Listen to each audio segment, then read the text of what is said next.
Fallout, Equestria, Murky Number 7. By Murky Number 7. Winter Radial Up. Fallout Equestria, Murky Number 7. Chapter 22. Winter Radial Up. The story of somepony, who is cold on the outside but deep down, is a good pony. What's it like to be part of something bigger? There's a word about it, I think. About things getting bigger? Begins with an X sound? Escalation?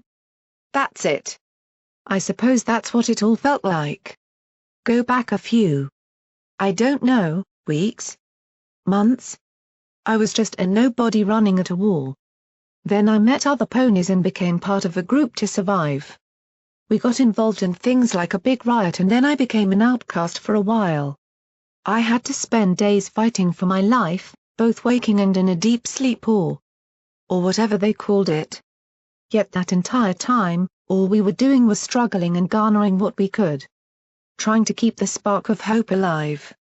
Sometimes we were soaring, gladly taking stock of every little tool, morsel of food and scrap of clothing we could find. Others, we were worried, casting eyes over old documents and failing to find our way free. Every time we moved forward, something tried to push one of us backward. Difficulties lay on, and gradually I felt my life hit the ground galloping as I realized that every day was going to have something happening now. It's kinda hard to say how that feels. A lifetime of unthinking chores suddenly switches to a daily struggle to become the pony I want to be. Yet that escalation wasn't finished yet. My life had something more to find cast upon it. We still had our plan ahead of us. The plan to give us a shot at escaping Philadelphia once and for all. That required a lot of things. But more so, it had become mixed in with the tale of Philadelphia itself.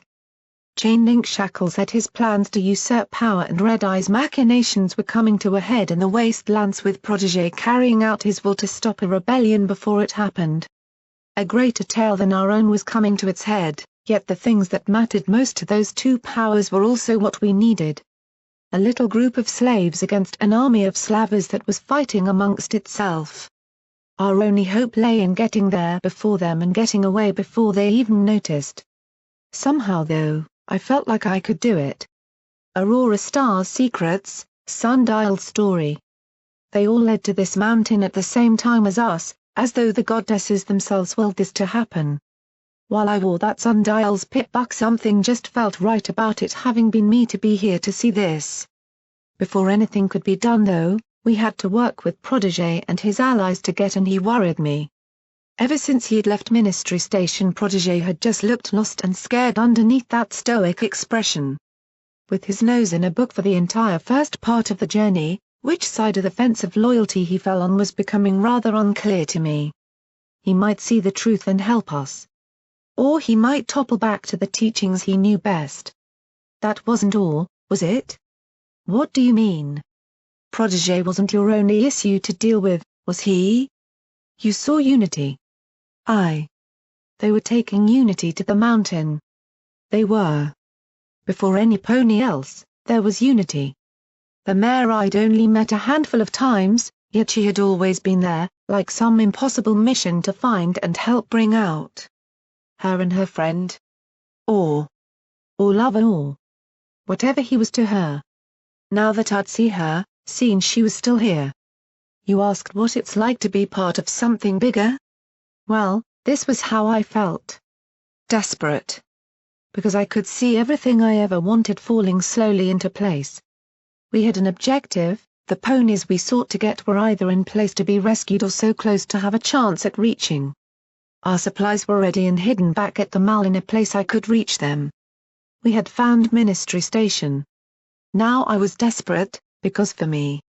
For my friends. For all our days we'd lost to slavery. I finally felt like I knew the way. We'd get whatever secret lay in the mountain, use it to unlock whatever there was in Ministry Station, and find our way through the outer metro to the outside world. Be it through being able to turn on that portal or simply to unlock some door to the outer metro proper like we'd always planned. This was something bigger now. This was the beginning of the end. The place that would mark the start of events that would befall Philadelphia when the world changed. a turning point in history that we would be caught at the center of. Of course, that was if we could even survive this journey. My first excursion outside the walls had almost taken my life multiple times, yet that foreboding mountain held its own dangers to keep us from ever feeling like we were any closer to freedom than in Philadelphia itself. Or more particularly, to keep me from finding unity up there at the edge of the world itself. Then of course there were those who didn't want us to make that journey alive at all. Glimmerlight hummed to herself, picking up a small pack and then bolt-action rifle off her bed using telekinesis. In the faint light of jury-rigged bulbs strapped to rafters, she checked the weapon over with little sharp tugs of magic to work the little lever thingy and peered into the empty hole the bullets went into. I even felt her magic tug on the trigger lightly to test it. Satisfied, she slung it on her back and almost danced her way to the door. It felt awkward as her body slewed one side to the other, bobbing her hindquarters about and humming in tune. I'd never be caught dead doing that. Well, not sober anyway, so I had discovered. Her home was rather abundant with half-finished gizmos and little self-made devices hanging off the walls or lying over a desk. Her eyes drifted across what seemed to be a hot stove attached to a large spark battery and I felt her lick her own lips. Clearly, she had something in mind to cook on that by the end of today. Suddenly, the reason for the rifle became much clearer. Aside from that, it was clearly somewhere she had set up herself. Cables leading outside were connected to a row of pink hearth-warming lights that twinkled above her bed and fireplace. Her initiate robes hung drying in the corner near her collection of scavenged foods. With the technology, the colorful lights and her own bouncy mood, I couldn't help but feel a pang of envy to have such a cozy little homestead all to herself. Then of course, I remembered the future and bit that feeling back hard. UK. She cheered the word out, before bumping her front door open with her hips and dancing her way out into the village, still humming. All right, Everipany. Her voice carried out across the entire little village common ground.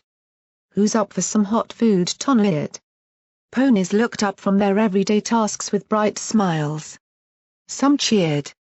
I saw the elderly village leader grin as she looked up from cleaning some clothes in a bucket. Life was going on as ever in the little town, with ponies helping maintain each other's wooden buildings or stretching leather over the roofs to keep out any rain. Others sat and sewed with some pumping from a large tank in the center of town. I recognized it immediately as a scaled-up version of Glimmer's scrap-built filtration system by the hoses and sieve-like raincatcher on top. Clearly, Glimmer had done a lot of good for this place. Prancing her way across the square, her eyes moved to another certain building that bore a clothesline outside of it along with a few hastily repaired toys sitting by the porch. I could see little crayon drawings across the lower walls of the exterior walls. The door opened to let out the sounds of light playful argument. I recognized the squeaky little coltish tone immediately. But Moom. I wanna come. I wanna see the woods. We'll see when you're older, my dear. Coral's calmly maternal voice spoke down to the little foal being dragged on one of her hind legs. But not today. You always say we'll see when you really mean no. Chirpy let go and ran in front of her, stopping only to set his floppy hat back on his head again. The last 5 times out of 6 you meant no.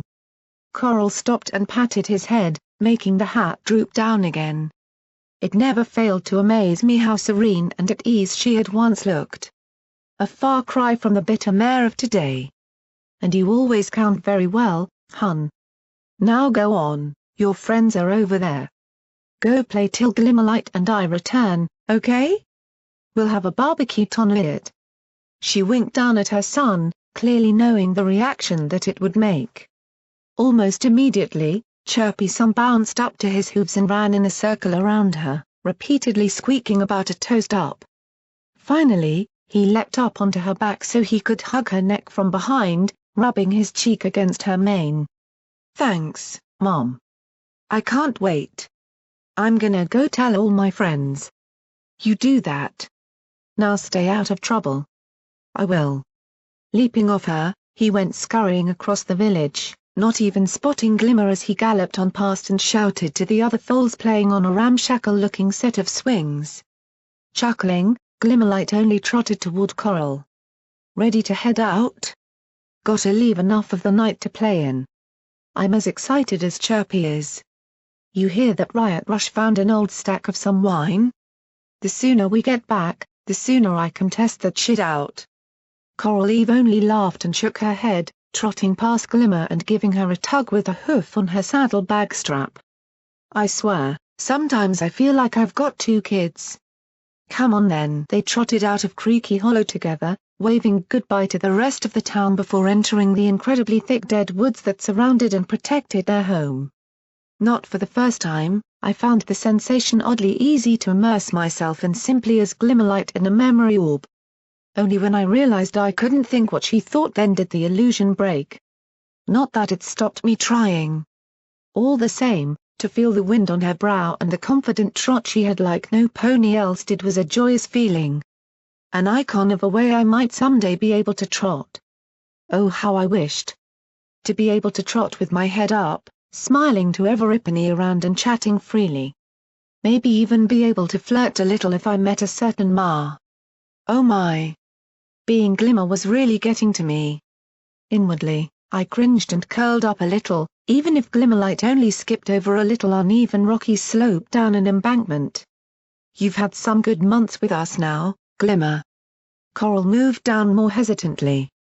When you first arrived you kept saying you might move on. What's keeping you? I felt Glimmer put a hoof to her chin while waiting on her friend. Well, I don't know. I could joke and say it's the great parties and good flank. Coral's eyes hardened a little, Glimmer quickly waved a hoof. But really, I guess it's just being able to be who I want. You all accept me. Let me do what I want to do, ask me for help instead of barking orders and calling me initiate every day. There's no ranks. No chains around my neck telling me when I go where and who I do what with. It's just free out here. She smiled as she spoke, before laughing. Although of course, the fact that we all got absolutely fucking hammered as a welcome party for me until I was singing the old anthems from atop the Searchlight platform certainly gave me a little incentive. Even Coral had to chuckle, giving Glimmer a prod to keep moving. Well, I'm glad. You've certainly brought a certain energy to the place. Chirpy likes you. He's adorable. I love the Leela guy. Comes over and helps me with my math when tinkering. You taught him well. Coral pushed aside a branch, holding it for Glimmer. Not much of my own. He's a little sponge, so he is. Takes in what he sees very easily. Easily susceptible to being told what to think, though so. Don't go filling his head with too much of that attitude of yours. Coral's voice turned briefly stern, prompting Glimmer to make a mock, who, me? Motion and laugh. Rolling her eyes with a smile, Coral simply followed my sister further in. Frankly, there wasn't much to really see. They were hunting for something to shoot and drag home between them yet with neither mentioning what it was and staying silent now to presumably not scare any away. I was left rather without much input. Only trying to guess what Glimmerlight was thinking each time she stared into the distance. She did seem to look to the west quite a lot. Glim, there. Her head whipped around as she dropped low. The dry branches rustled slightly beside her and I felt her mouth move in a silent curse. Coral was already behind a huge fallen trunk and poking her head out toward a clearing. Radiator, 80 meters. I can make that shot. Glimmer whispered lightly, settling forward and lifting the rifle from her back. With careful movements of magic, I felt her move the bolt up and back before carefully slotting in a small bullet. Slowly. Slowly. She settled in, taking aim down the top of the weapon. I could see the radiator motionless on a log over swampy ground. A small one, I hazarded a guess at by my own limited knowledge. I'd only known radiators as fancy meat my masters sometimes ate. Aim for the skull, Glim. Try to. I know, Coral. I know. It seemed to blink a little. one beady eye looking directly at the two hidden ponies. Slowly, I felt Glimmer lick her lips. Felt her hoof move to the uncovered trigger so her magic wouldn't give them away. She wasn't aiming at it, but there was a wind. Was she compensating? I didn't know enough about shooting. Then. Crack. A gunshot echoed out over the forest and the radiator spiraled off into the deep swampy water, thrashing and swimming away rapidly. Glimmer hadn't fired. Crack. Crack. Two more gunshots in the quiet air. What in the hell is all that about?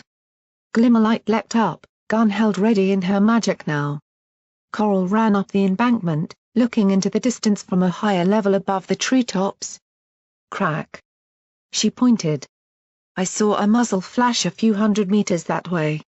Other noises were drifting and I felt positively deaf without my own hearing, but Glimmer was still sharp. Voices crying out. Howls and whoops between each of the bursts of gunfire. It sounded like a hunt. Coral looked down. What was that? What is it? My sister didn't even hesitate, but took off into the trees, shouting over her shoulder. Somepony is being chased. They need help. That's raider war cries. Leaping over fallen branches, she didn't even look back to see if Coral was following but just sprinted into the dense forestry in the direction of the shooting. Skidding over broken ground, she almost collided with a tree when turning around an old cobblestone wall. The sounds were getting closer when I felt her legs start to burn from the sudden effort. Even as her breath strained to keep up with the exertion, it still felt worlds away from the little air I got on account of my disease. The sensation was thrilling.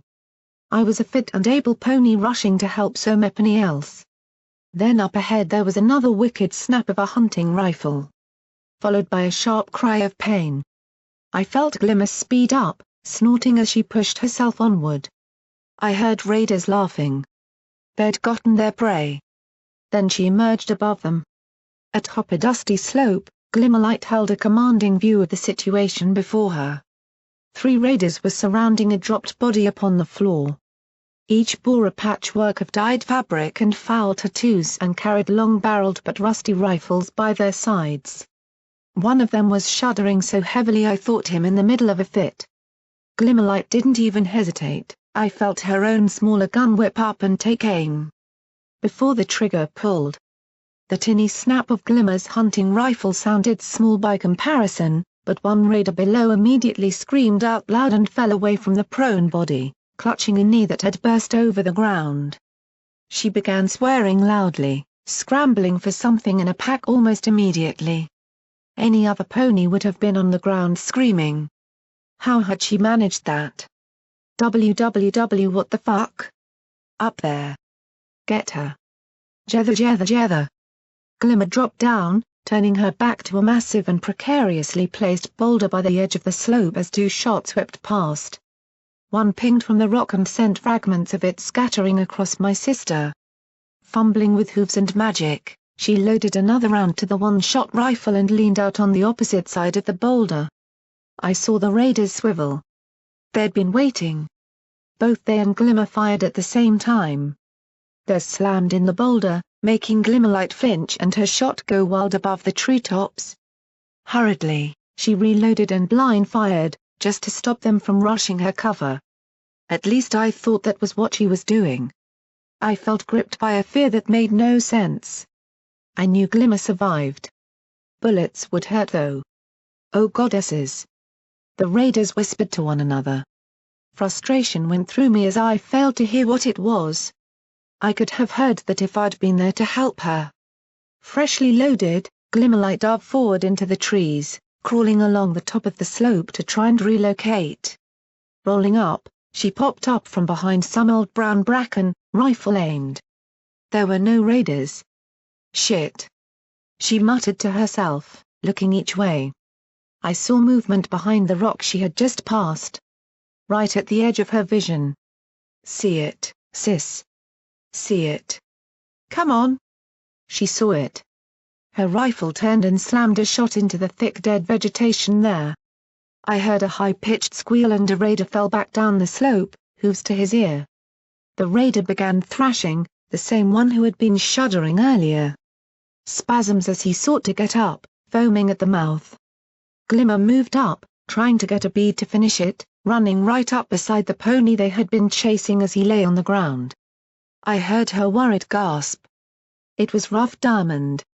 He lay on his side, pale and bleeding from the stomach with his scrappy-looking big bolt-action rifle lying across him. But he was still breathing. Diamond.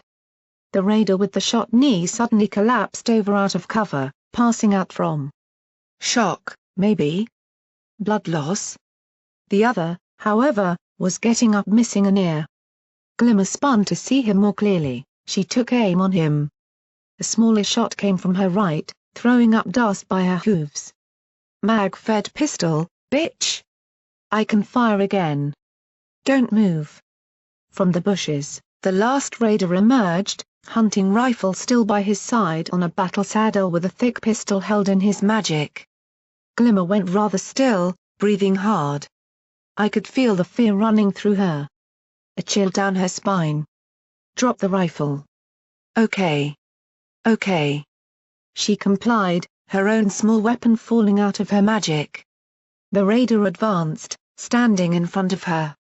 He was disfigured, bearing a horrendous deliberate pattern of scars on his muzzle with his multicolored mane in a mohawk. He seemed to be fighting down mad giggles. The other one moved over, clutching his ear and scowling at Glimmer. His hooves kept pacing at the ground, like he was eager to go somewhere. I saw pinprick eyes, signs of heavy drug use. To Glimmer's great shock, even the mare on the ground began to get back up while jamming 3 full syringes of what looked like Med-X into her leg. These multicolored raiders just didn't seem to feel pain the same way others I'd seen did. The way Glimmer's eyes went from injury to injury and saw them still standing as they passed out huge quantities of drugs to one another gave me a clear idea that she was noticing it too. Looks like we got lucky here. Wildcard's gonna love having a little cheerleader come back with us too. Pity the big guy don't let us take stock to the tents for some fun if we're selling them. But we'll have to see if Oldie will let us have. The solid wham of the huge boulder Glimmer had once used for cover, bigger than any pony, careening into the 2 bucks at the speed of a flying griffin sounded like every bone possible breaking at once. He simply disappeared to the right, out of Glimmer's perspective with a rush of air to flatten against the other slope. Very slowly, a trail of red simply leaked out from below the boulder's new resting spot. Both Glimmer and the remaining raider looked upward, seeing Coral with a furiously glowing horn standing atop the slope with a pained look on her face as each magical spark exploded off her malfunctioning horn. The raider raised her weapon. Glimmer didn't give her the chance, as she leapt past, grabbed Diamond's much sturdier rifle than her own and aimed up. Ignore this. Diamond's rifle barked louder than even the raider's hunting rifles, blasting the raider's muzzle clean off and spinning her around. Lacking a mouth, nose or even eyes, the raider still wriggled on the ground trying to hit something with brass hooves, making a sickening gurgle from an exposed throat. Standing up, Glimmerlight racked the bolt and aimed down again, firing once more to the still twitching body as those drugs took effect. That ended it. Wildcard's raiders. I couldn't help but worry if we ever had to face any of them. Drugs scared me enough with what they could do to ponies without an entire gang of overdosed psychopaths. Coral Eve hurried down the slope as Glimmerlight turned back to the fallen Diamond. It's Rough Diamond, Coral. He's hurt. We have to get him back. To my surprise, Coral hesitated. Glimmer. I told you about this. Coral, he's hurt. Help me. Glimmerlight was trying to tear off her own hunting clothes to staunch the bleeding on Diamond's stomach. Grabbing his rifle, she tried to lift his frame onto her back.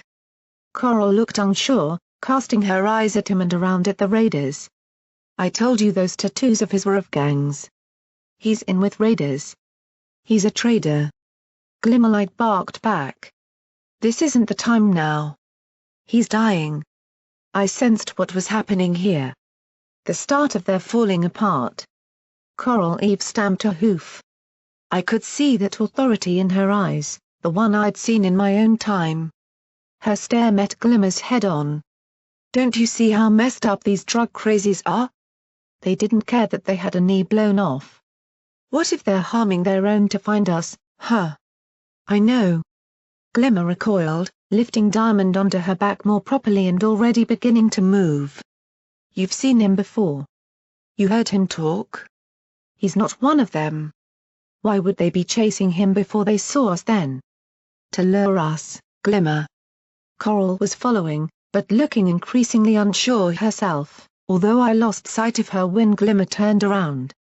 They know you come out here. But why now? How would they know? He'd have died before we got here from the village.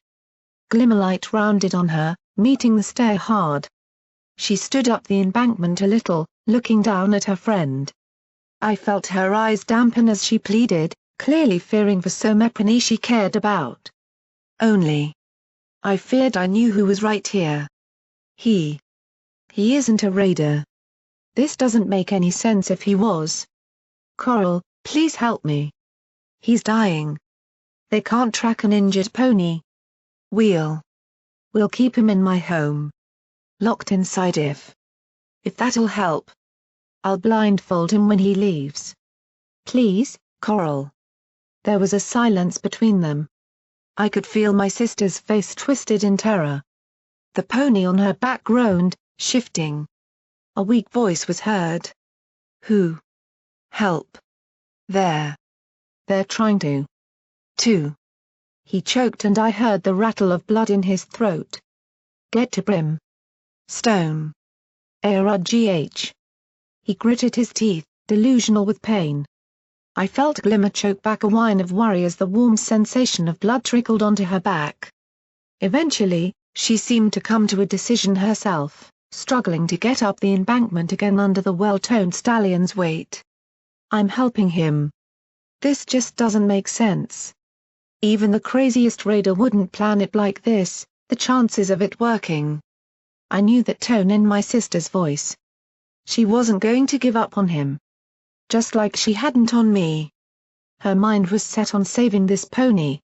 Glimmer. Coral started to speak, seeing her friend move off back to the village. A few seconds passed, before the sharp sound of hooves came closer and I felt the weight eased as Coral helped lift him back. Her voice hissed, a horrible hint to the bitterness that I knew would swallow her someday. You had better be right. What caught me out more on waking wasn't the sensation of returning to a substantially weaker body this time. It was the sudden shock of being plunged into a freezing cold. Wintry air snapped at me, sending my body shivering even before I opened my eyes and gasped aloud. I was swaying back and forth, a sound of metal crunching and rolling coming from below me even as I grasped onto the only warm object I could feel near my hooves. Oof. Murky. Throat. Need to breathe. Finally, I got a sense of my surroundings, finding myself clamped onto Glimmerlight lying beside me. Squeaking an apology, about 3 words all at once, I was sure she understood me by now, I let go and instead dug myself into the blanket that covered both of us. Only now, did I really get another look at where we were. The swaying and metal sounds were the train. We lay on the back deck of it, still caged in to prevent escapes but open to the air with a view behind the train as it climbed and. Okay. We were pretty high up. I had to fight now to simply grab my sister again as I saw the sight before us. Since I had entered the orb with Glimmer, the train had moved far from Philadelphia. I could see it far below us, down in the plains before the mountain and glowing red from the industry and flames within. That colossal crater shifted and warped to my vision from here, dominating the center of the city. Yet even with all its sweating heat, the cold mists up here were almost obscuring it behind what looked like a veil of white satin. We were far from there now. You doing all right there, lil' bro? Glimmer, recovered from the assault upon her windpipe, tucked in the blanket and rubbed my back as I held my hooves against the cage. Why yay just so high? The train had meandered across various hills, slowly gaining height on each pass to cross tall bridges I could see below us below the frighteningly sharp cliffs and jutting talons of rock. All of it covered in a glistening coat of fresh snow. It looked deep, sometimes coming up almost a quarter of the train's height either side. The air felt only steeper as the wind blew away from the mountain itself, feeling like they were trying to shove us nearer to those edges. Glimmerlight sat up, moving beside me and casting her eyes across the spectacle. The train jolted and squealed on the tracks, leading us both to grab hold of the cage for balance. "You're afraid of heights?" I wouldn't have thought that had come to a Pegasus. I bit my lip. Not really height so much as not feeling in control. The train weaved around a corner and rocked toward the near edge of a cliffside, leading me to squeak and shove myself away from it, directly into Glimmer. This felt too unsteady. I could see rocks falling from where we just passed. The floor angled as we began to climb again. "I think I see what you mean. Well, just imagine what it'll be like when you can fly by yourself. All in control." She poked my side, yet I only looked back at her, confused. "But weather vane. Screw what that old cook says. You're going to fly someday. If it takes us years, it will. I'll be your super sexy fitness instructor for those wings.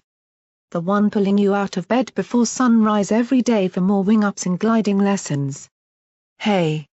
She stopped briefly, before looking back at me. "Can you lift a wing?" Sure." I spread both of them, still wincing slightly but finding it surprisingly easy now. It surprised me how natural it was beginning to feel. I couldn't deny a little spring of happiness inside me every time I just saw them move. Glimmerlight looked around it, carefully toying with the feathers a little with her tongue poking out and thought. "Yeah. That's the thing." "What?" "What is?" She grinned at me, leaning back again and holding the blanket open for me to snuggle into. "It was so cold out here. You can't fly right now." "But who says you couldn't try gliding on those things?" My eyes shot open. That was a really good point. She obviously saw my shock, laughing and tugging me in close to squeeze me in a tight hug. "Now there's a little thing to keep you wandering away. Might even replace Pip in your dreams at night." I felt my face turn red. "I don't. Murky, your ears twitch when you're lying." "I know one." She laughed and ruffled my mane while I simply tried to giggle it off a little. "It's something to hold close, Murky. Just think on it, okay? Maybe we can find time to see what you can make of it later when we're back in Philly." "Forget thinking on it then." I wanted to think on it now. I thanked her more than a few times for the idea, clutching close under the blanket as we watched the landscape roll by. Slowly, Philadelphia began to disappear under the whirling snow and thick clouds that hung lower than the ceiling in the sky. I spent most of it imagining it. I could be swirling out there with the snow, flying on the winds. Who cared if I couldn't gain height or flap right? It was more than I ever dreamed. I had to ask Weather Vane about it. Maybe he knew something and just hadn't wanted to give me false hope. I didn't care. I'd felt hope crushed so many times already that it was no new feeling. I wanted something to look forward to again. This, perhaps, was it. There didn't have to be any words between us. She no doubt knew from my somewhat clingy hugging of her that the idea had cheered me up from my fear up here on what, to me, felt like the edge of the world itself. "So what do you dream about her then?" "Judging by what you said in the Roma." With a gulp, I tensed up, searching for something. I knew what her joke was, yet there was still some answer I could give to try and deflect the topic. "And not that." I blushed.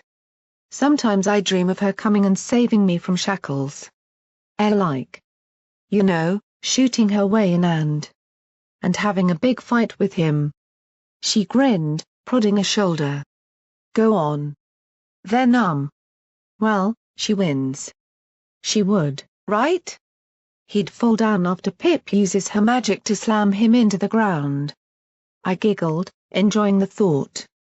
"Then she'd come over to me and break the chains he'd put on my hooves. We'd be trotting away from the body but he isn't dead. He suddenly runs at us, all covered in blood and really scary. He'd shout that nothing would take me away from him, that he was my master. I bit my lip, staring out over the landscape. But she would just stop and suddenly turn, with a revolver raised and her pit buck's targeting thingy on him. Then she'd say not anymore just before she pulls the trigger one last time to make me free forever. Then I wake up, usually. Storm the castle, kill the baddie, get the buck, huh? I like her style. Keep dreaming that one, Murky. Maybe someday it'll come true. It was somewhat refreshing to hear her casually joke on it. I laughed with her. We talked of a few other things, but I couldn't help but raise the topic. We had just been in an orb after all. I had to know how she was feeling. Sis. About Diamond and Coral. I felt her tense beside me, but her hoof stroked my mane. I know, hun. I saw her bite a lip. It's looking kinda obvious now what I did, huh? The words were flippant, but her tone wasn't. The train bounced, turning against the wind and sending a biting cold washing over us. Briefly, I saw a colossal peak still stretching above us before I turned back to look up at her. Well. We don't know yet, right? Something didn't feel right about it. Bone Crusher in the arena had mentioned it was Wild Card who killed Diamond. Just internal fighting in the Big Four? Or had it been something else? Right now, I didn't feel right casting that shaky theory to Glimmerlight. Setting up the wrong idea at this stage would be awful. I had to speak to Brimstone, find out what he remembered about how they treated one another. He was their leader, he'd know. I guess it. Glimmer's voice trailed off. I did my best cute curious look until I saw her giggle and give in, yet her eyes still looked sad. Sorry, I meant to say. I guess it wasn't really Diamond that got me there. It was seeing Coral looking at me like that. She was my friend, Murky. My best friend in Creaky. That might have been the last time we ever spent together as friends before the village was destroyed. She still cares, sis. My voice felt weak and without much conviction, but I still tried. When we were getting out of Ministry Station, I saw you and her helping one another a few times to move. Coral wasn't leaving you behind. Glimmerlight went quiet for a minute or so, her eyes trailing across the snowy rocks around us. After a moment, I realized where she was looking. West. This time, I knew what lay out there in that direction. Buckland Cross. Her parents. How long had she been keeping that one down? Especially now. Then it finally hit me. What it was that had drawn Coral Eve back toward her friend. At her heart, Coral was a very motherly kind of pony who felt responsible for others. She had just seen a pony who had once been her friend lose her parents. I knew Coral by now. No amount of bitterness and anger she held would stop such a thing crying out to her caring heart. As horrible a thing as it was, that event at Buckland Cross might have just given Glimmer and Coral the key to putting the past behind them. They'd both been hurt, they'd both lost almost everything of their past lives. Now that they'd found one another again, all that before must have begun to just feel, I didn't know. Smaller by comparison maybe? Could such a thing ever truly fade though? It explained Coral's conflicted opinions lately. Finally, Glimmer spoke again. Ministry Station, Murky. I can't put in words what that was like. I'm sorry if this sounds bad, but for those days I was there. I think I knew what it was like to be who you were before I met you, hun. I didn't have any say. I couldn't choose anything for myself. It was just routine. Doing whatever the place wanted me to do. I saw her wipe an eye. It's only right it was you to save me from that, Murky. You're the only pony I know who'd understand it and have the right. I don't know. Heart to pull any pony out of it. I spent so long trying to protect you and help you that I hadn't even considered how vulnerable I was myself. Thanks, Murky. She held me close. the pair of us hugging upon the back deck of the train, as much for the cold as for the meaning of the moment. I felt her ruffle my mane again, as though making up for lost ruffles in our time apart. I miss them, Murky. I know what happened and I know I maybe don't talk about it. But I really miss them. She sniffed. But I've made it this far and I've not removed it from my mind. I was tempted. I almost did once. But Coral stopped me and I know I'm going to make it. She paused, before saying something that almost made me want to cry on the spot, simply out of how much it meant to hear. I don't need the orbs anymore. I've got you. We lay and watched the landscape for a while. Sharp formations of rock were interspersed by snow-laden trees that swayed in the harsh winds. Very soon, snow began to blow between the cages as the blizzard got stronger the higher we went. Below us, I could see the rails had changed from their solid pre-war design to a somewhat more ramshackle kind. Possibly made nearing the more desperate last few months of the war or even by Philadelphia under Red Eye. We were nearing the destination, I'd heard Grizzly announce from inside the carriage. Perhaps 20 minutes away at this slow pace we had to take now.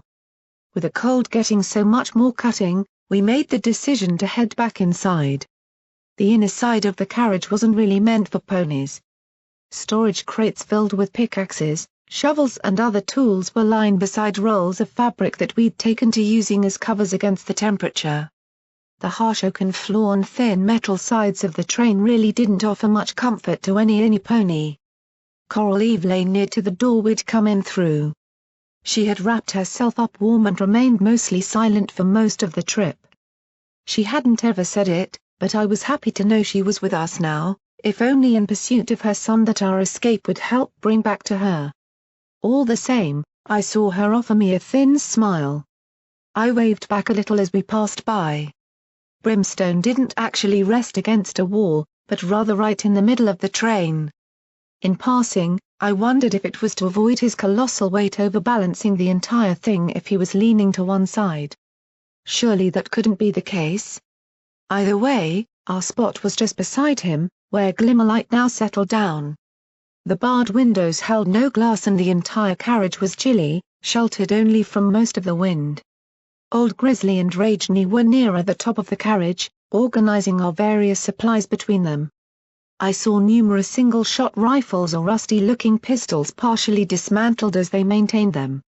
Glimmer had offered her aid earlier. But the Slavers seemed less than willing to have a slave doing so, particularly Rageny.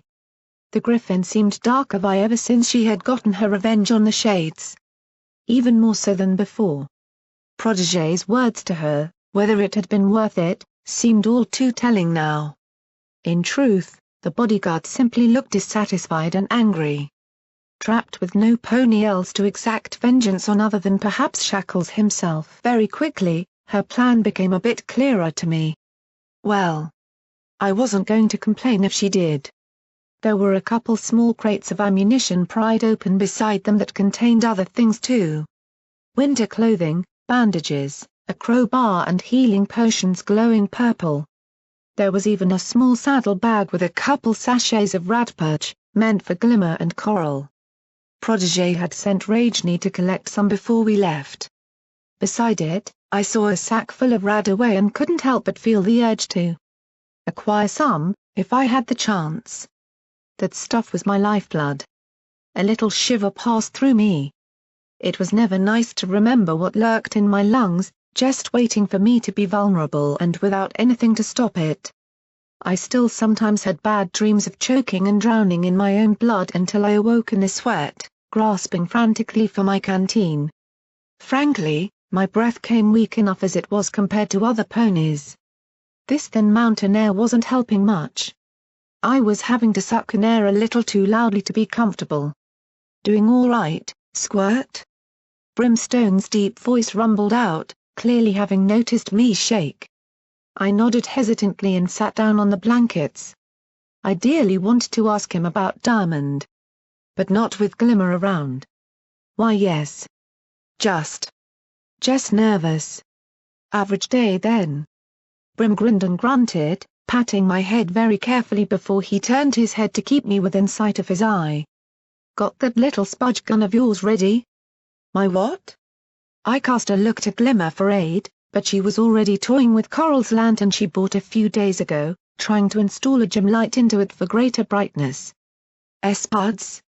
Brimstone made a low noise. "That pistol by your side. Is it loaded?" No. They said we'd get bullets when we need them." I glanced up the carriage. "Old Grizzly said so. This is still a Slaver thing I think."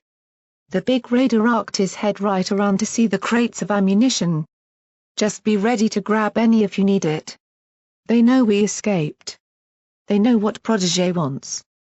If anything happens, be ready." His tone went rather dangerous toward the end. Only now did I realize why he sat where he did. He was being a barrier between us and the Slavers. Allies or not, Brim wasn't taking any chances. Even if I looked up. Now that was something. Where was Protege? The spot he'd occupied when I left out the back with Glimmer held only an empty rug, his revolver and, to my surprise, his eyepiece sitting alone. Truth be told, I wanted an excuse to leave anyway. The constant click of bullets being fed into their housings were already beginning to make me uncomfortable. "I'll be back in a second, okay?" Getting up, I trotted toward the other end of the carriage. He must have went into the next one. Brimstone made to get up, but with a little glance from Glimmer sat back down, leaving me to go. Having to stop a couple times to keep my balance every time the train bumped or rocked, I made my way past the Slavers. "You don't like shackles, do you?" Rajni didn't look up from snapping bullets into the magazine. No. I kept moving, pausing only at the door itself to look back at the Griffin. When I rolled up, her head sighed onto me. "Not, particularly. Guess we got 3 things in common then, flightless. You wanna kill him, get in line." I gulped, my hooves pushing the door aside a little and feeling the wash of cold flow over me until my teeth chattered on the spot. "Why you can go FF first. Fine with me. Just so long as we got an understanding." That was more than enough reason for me to get through that door post-haste. Stepping out between the tracks, I had to quell the fear of the grinding wheels just below me. The sound made me wince, every single grind of the connectors and sharp clack of 2 carriages so close bumping into one another sent a spike of pain through my head. Hopping over, I shoved myself into the next one quite quickly. Different from the thin crude metal of the carriage we were in, this one was almost entirely wood. Philadelphia's trains, it seemed, were simply a mishmash of all the intact carriages they had to hand. Red paint peeled on the walls visible behind huge minor carts lashed to the floor on either side. Up ahead though, I could see a red tail protruding from behind one. Protege. He must have heard me slam the door shut. His voice was quite quiet, probably only easy to hear if you were me. "Too crowded in there for you two?" "Well, maybe. It was just getting too cold outside and I didn't really feel comfortable." Protege wandered out to the center of the train, in better view. I noticed he'd brought a rug with him that he now sat on. His eyes didn't so much as look at me as just always outside the window. This place tends to do that. We don't see snow this heavy in much of Equestria anymore. Certainly not with the warmth around Philadelphia in the ambient air. The cold takes some getting used to. Trotting up, I looked out the large window myself and saw the thin peaks misted in the distance before sitting down on the rug. I took out my journal and opened a new page. Sketch. That'd help me get my mind off things. Just sketch some nice things. Maybe Unity? I hadn't mentioned her much, not with Grizzly around. Only Glimmerlight knew. But I could still sketch her, draw that flowing mane of hers when it wasn't all scraggly and ruined by slavery. As I did so, that all too recognizable sound clipped into only my ears. Since the Metro, I'd had the pit buck on near silent volume out of habit. I still felt the hairs on the back of my neck stick up if it went off too loud. The smell of those things was still in my nostrils too readily if I got scared about making a noise. Beep. I clutched to close, watching Protégé to ensure he didn't look over. To cover myself, I simply kept sketching while I listened. Shapes. Yes, shapes. Make life from shapes, from curves and lines. Unity. Beep. Click. Before anything else, I already heard the sounds of mining in the background. I recognized the picks hitting stone from the metro. There was heavy breathing close to the microphone. I phew, it's sundial. Of course. There's so much to tell, I don't have time. The urge to hunker back and listen intently was powerful, yet my art was my cover to not look as though I was doing anything else. I just kept drawing, a broken charcoal tip in my mouth softly arcing to make the shape of her torso. We're inside the mountain, now. They brought us up through the night. They let me have a few hours to myself. I had to go see her. See my sky. She had been so worried about me, even my family didn't know where I'd gone. They threatened me, if I didn't return. I tried to be calm for her but I was the one more scared than any, because I could feel the temptation to try and run away from all of this. Just take Sky Dancer, my family and just go. The flick of a tail. The wisps of a wavy mane. Concentrate on the drawing Murky. Don't react to the sadness of his story, just listen for information. Don't draw attention from Protégé. My dad's still out on deployment, he doesn't know yet. I don't know why but that makes it feel easier. He has enough to worry about.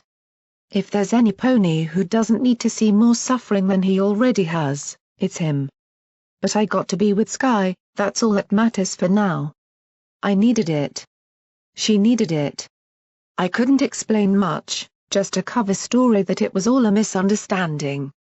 We lay on the roof together like we sometimes do and looked at the stars. I heard him fight back a sob. She asked me, why does this have to happen in our time? I've asked that so many times to myself and I still don't know. I just held on to her tightly and tried not to let her see me cry. Why can't this all be over? I just want to go back to enjoying each day when I see her. No more stupid stable drill alarms scaring everyone. No more end of the world hanging over us. No more. All of this. I had to bite my lip. Looking up, I saw Protégé glance over, as though reading my expression. I tried to smile and go back to my drawing. Whoever's listening. You'll know what I was like when I first met her. How I was all awkward. Then you'll have heard Sky and I being in love. The banter we shared. The little jokes. How she'd tease me while I was recording. I'm so scared I'm going to lose all that. I need to do this. Get that money. Get out of all this and know we'll be safe. That's why I'm on this forsaken mountain. That's why I had to spend an hour waiting in the snow for them to get that little door on the mountainside open. Why I'm stuck in this gem mine trying to spy on a pony who is just as scared as I am now. I was really fighting hard now.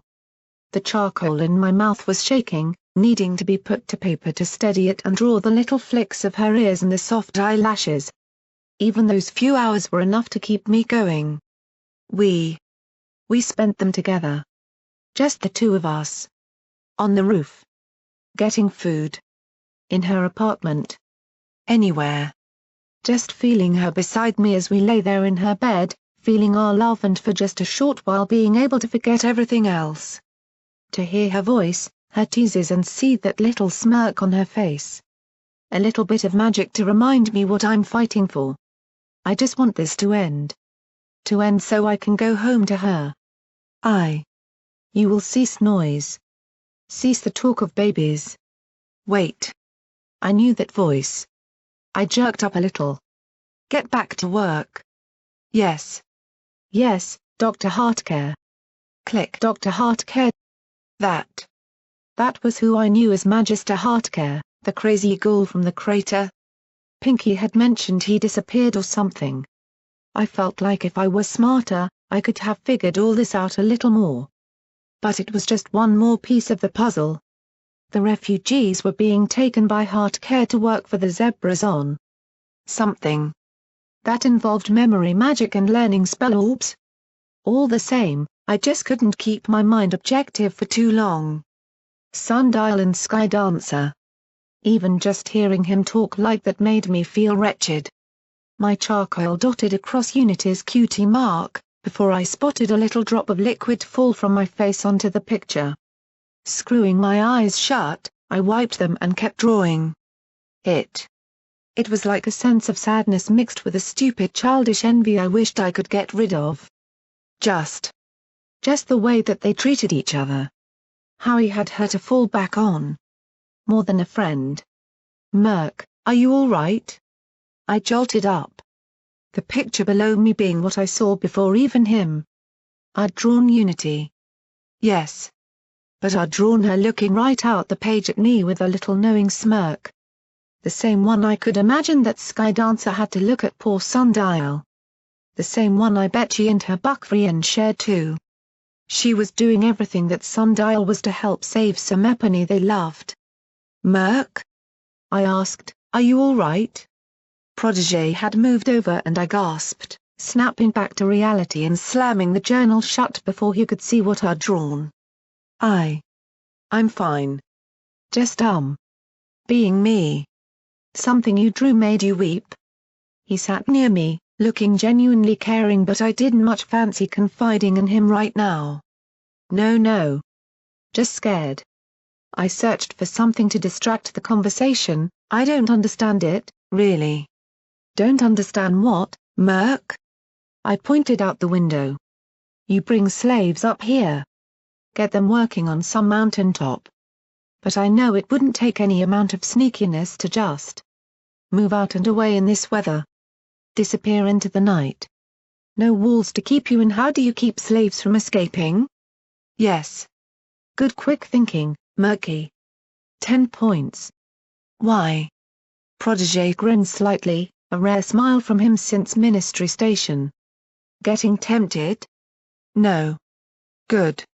Protégé shifted, turning moved toward me. I could see his eyes were somewhat lifeless and sunken, clearly he still felt the after effects of whatever the place did to him. I'd seen the same look in Glimmerlight at times. Good, why? I wouldn't want to know you'd killed yourself, Murk. This mountain keeps slaves in by being impossible to escape from other than via a train. Low visibility, sharp cliffs, far from anywhere with tundra-like temperatures even at the best of times. But that's not the real danger. It's the snow, Murk. Similar to the rain in Philadelphia, not acidic due to lack of toxins in the air, but it holds minor radioactive properties.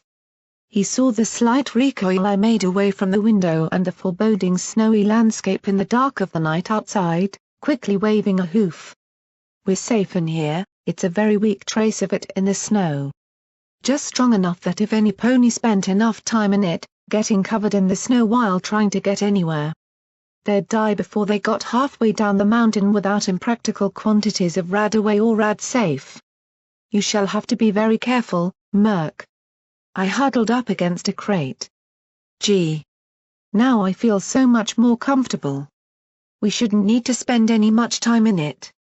I notice you have your canteen. We shall top it up before we leave and get you some spares that Grizzly acquired for all of us.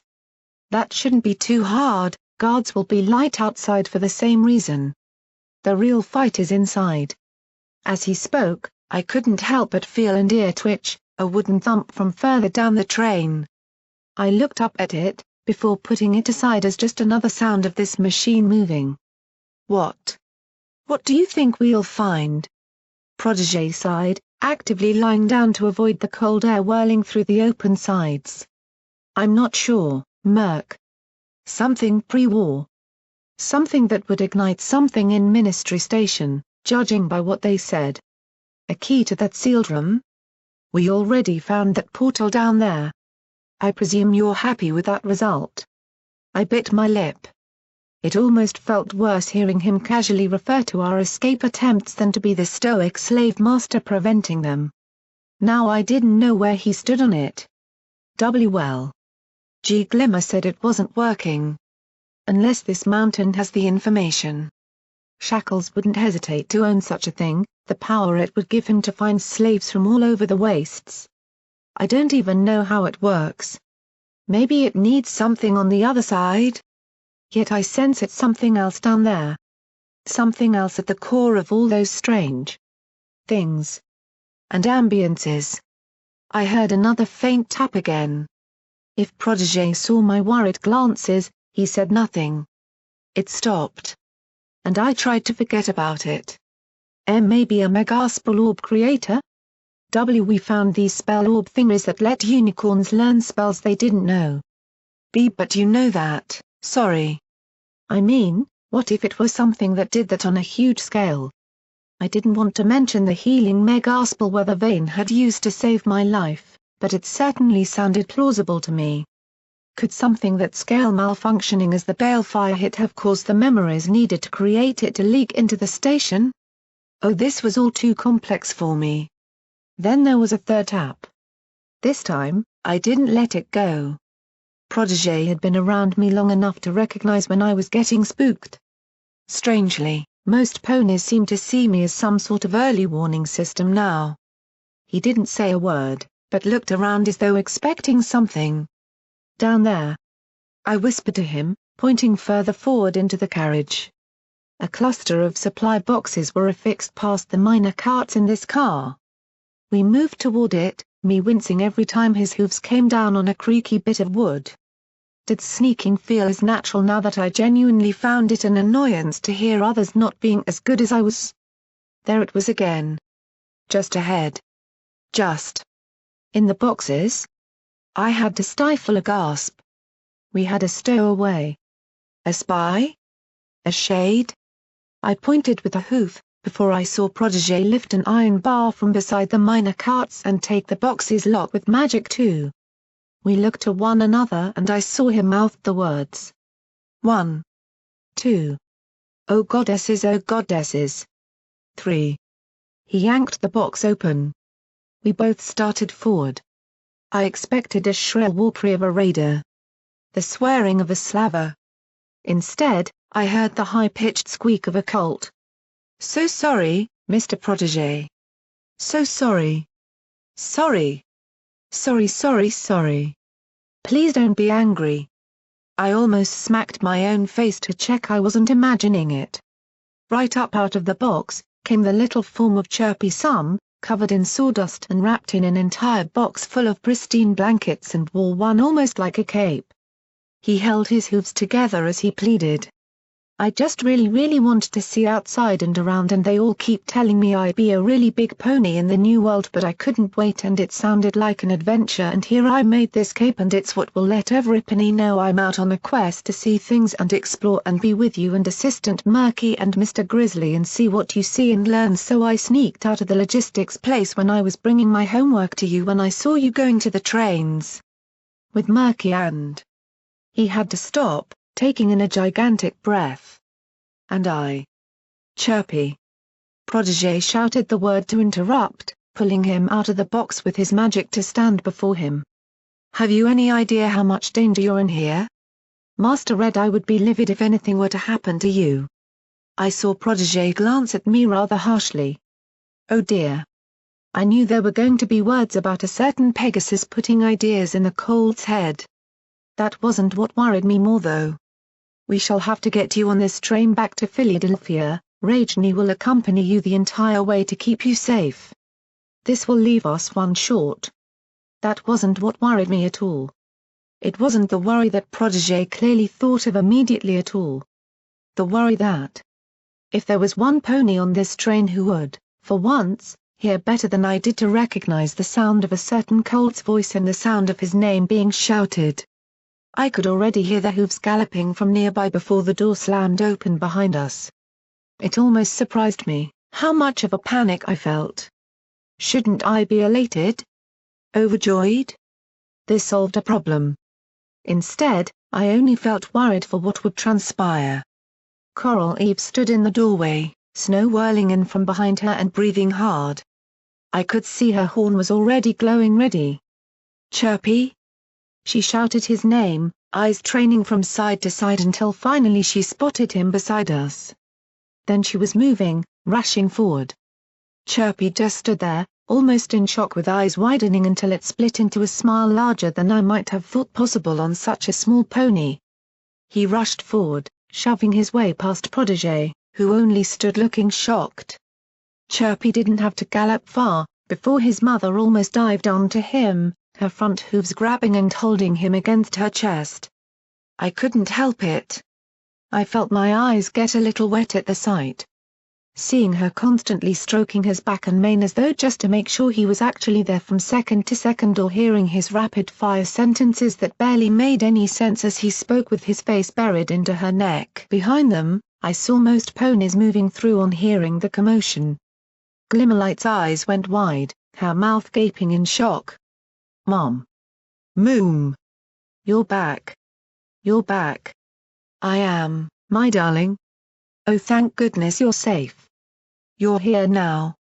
Among the ponies watching on, I saw the reunion I had dreamed of for her. Heard her voice flow back to the caring pony I'd seen in Creaky Hollow as she rocked back and forth with her son, whispering and reminding him she was there now for him. I heard him trying to talk through deep sobs, saw her joining him, and I, with tears running down her filthy cheeks and drawing clean lines through all the accumulated dirt of slavery. I almost mentally dared Protégé to try and take him away from her now. The train wouldn't survive if any pony did. Chirpy opened his eyes, looking over her shoulder as he saw Glimmerlight moving quickly, and he gasped loudly, pawing at his mother to get down and rush to my sister. "Auntie Glim Glim. You came with her. Auntie Glim Glim." Leaping up onto her back, just as I'd seen him do to Coral in Creaky Hollow, he hugged her neck. Glimmerlight wiped her eyes and laughed, bending down to swing him around and grab him in her hooves. "Good to see ya, lil' rascal. Geez, you've grown." She laughed, cradling him and ruffling his mane. I recognized the way she did it all too well. Chirpy just galloped from one to the other, back and forth, hugging and leaping onto them. Hyper as only a cold could be. Seeing the three of them, I couldn't help but notice Brimstone back away into the other cart. A wise move. If harsh on himself. Chirpy could have that explained later. But for now. Wow. Just. Wow. A little time went by. Protégé moved to collect his things before returning and sitting near the edge of the carriage, simply watching with a steely expression. Grizzly and Ragney stayed in the other car, while we caught up, as they said. It wasn't all good. The look on Coral Eve's face as she saw Chirpy's cutie mark was a fight between elation and personal sadness. She had missed him gaining it and looking overjoyed for him as he talked about what it all meant and how he had been doing a lot of maths to become an architect was heartbreaking. She was putting on such a brave face for her son. It was Glimmer, who really solved it. Announcing to everyone she would organize a cute scenera, whatever that meant, for both Chirpy and for me. Allegedly, because I never got one. I saw it as her just trying to get me drunk again. Emotion helped ease the tone, to start from scratch and let the lost past be at least recreated. Truth be told, I wondered if, while I had been the first thing to help bring them together again, Chirpy might be the glue to seeing the two mares into a better future as friends again. I could hope. Only. I knew it was a ticking time bomb. Eventually, those three words just had to come up. And I got to learn how to shoot a laser gun. They let me fire one in the range because it's got no kick to it, so I could hold it in my mouth. It was red. "Can I get one, Mom?" Coral sniffed, still almost in disbelief, and pulled him in close with a hoof. "When you're older, sweetie. We'll see about finding a blue one. You always liked blue, didn't you?" She waggled her mane a little to him, making him laugh. Hee hee hee. "I like blue. But I like red too." It reminds me of all the help Daddy Red Eye gave me when he taught me how to shoot it. Coral went very still, just staring at him. I saw Protégé look up from further away, no expression on his face. Mom? Chirpy patted her chest. Mum, what's wrong? I'd like blue too. Coral lightly pushed him down, toward Glimmer and myself. Oh dear. I knew that look. She stood, shivering lightly with a deathly look upon her face. Without any warning, she spun, galloped forward and smashed Protégé across the face. The unicorn fell back, taken completely by surprise. She was on him long before Rajni got through the door behind us. A hoof held against his throat, she pressed him back into the corner, beating away the limbs that tried to shove her off. You look at me, you slaver. Her words snapped out, barking at him. She saw Rajni's rifle load, her horns barking into life. You dare make this into a firefight with my son in here, Griffin, you'll lose more than your wings. The standoff was set.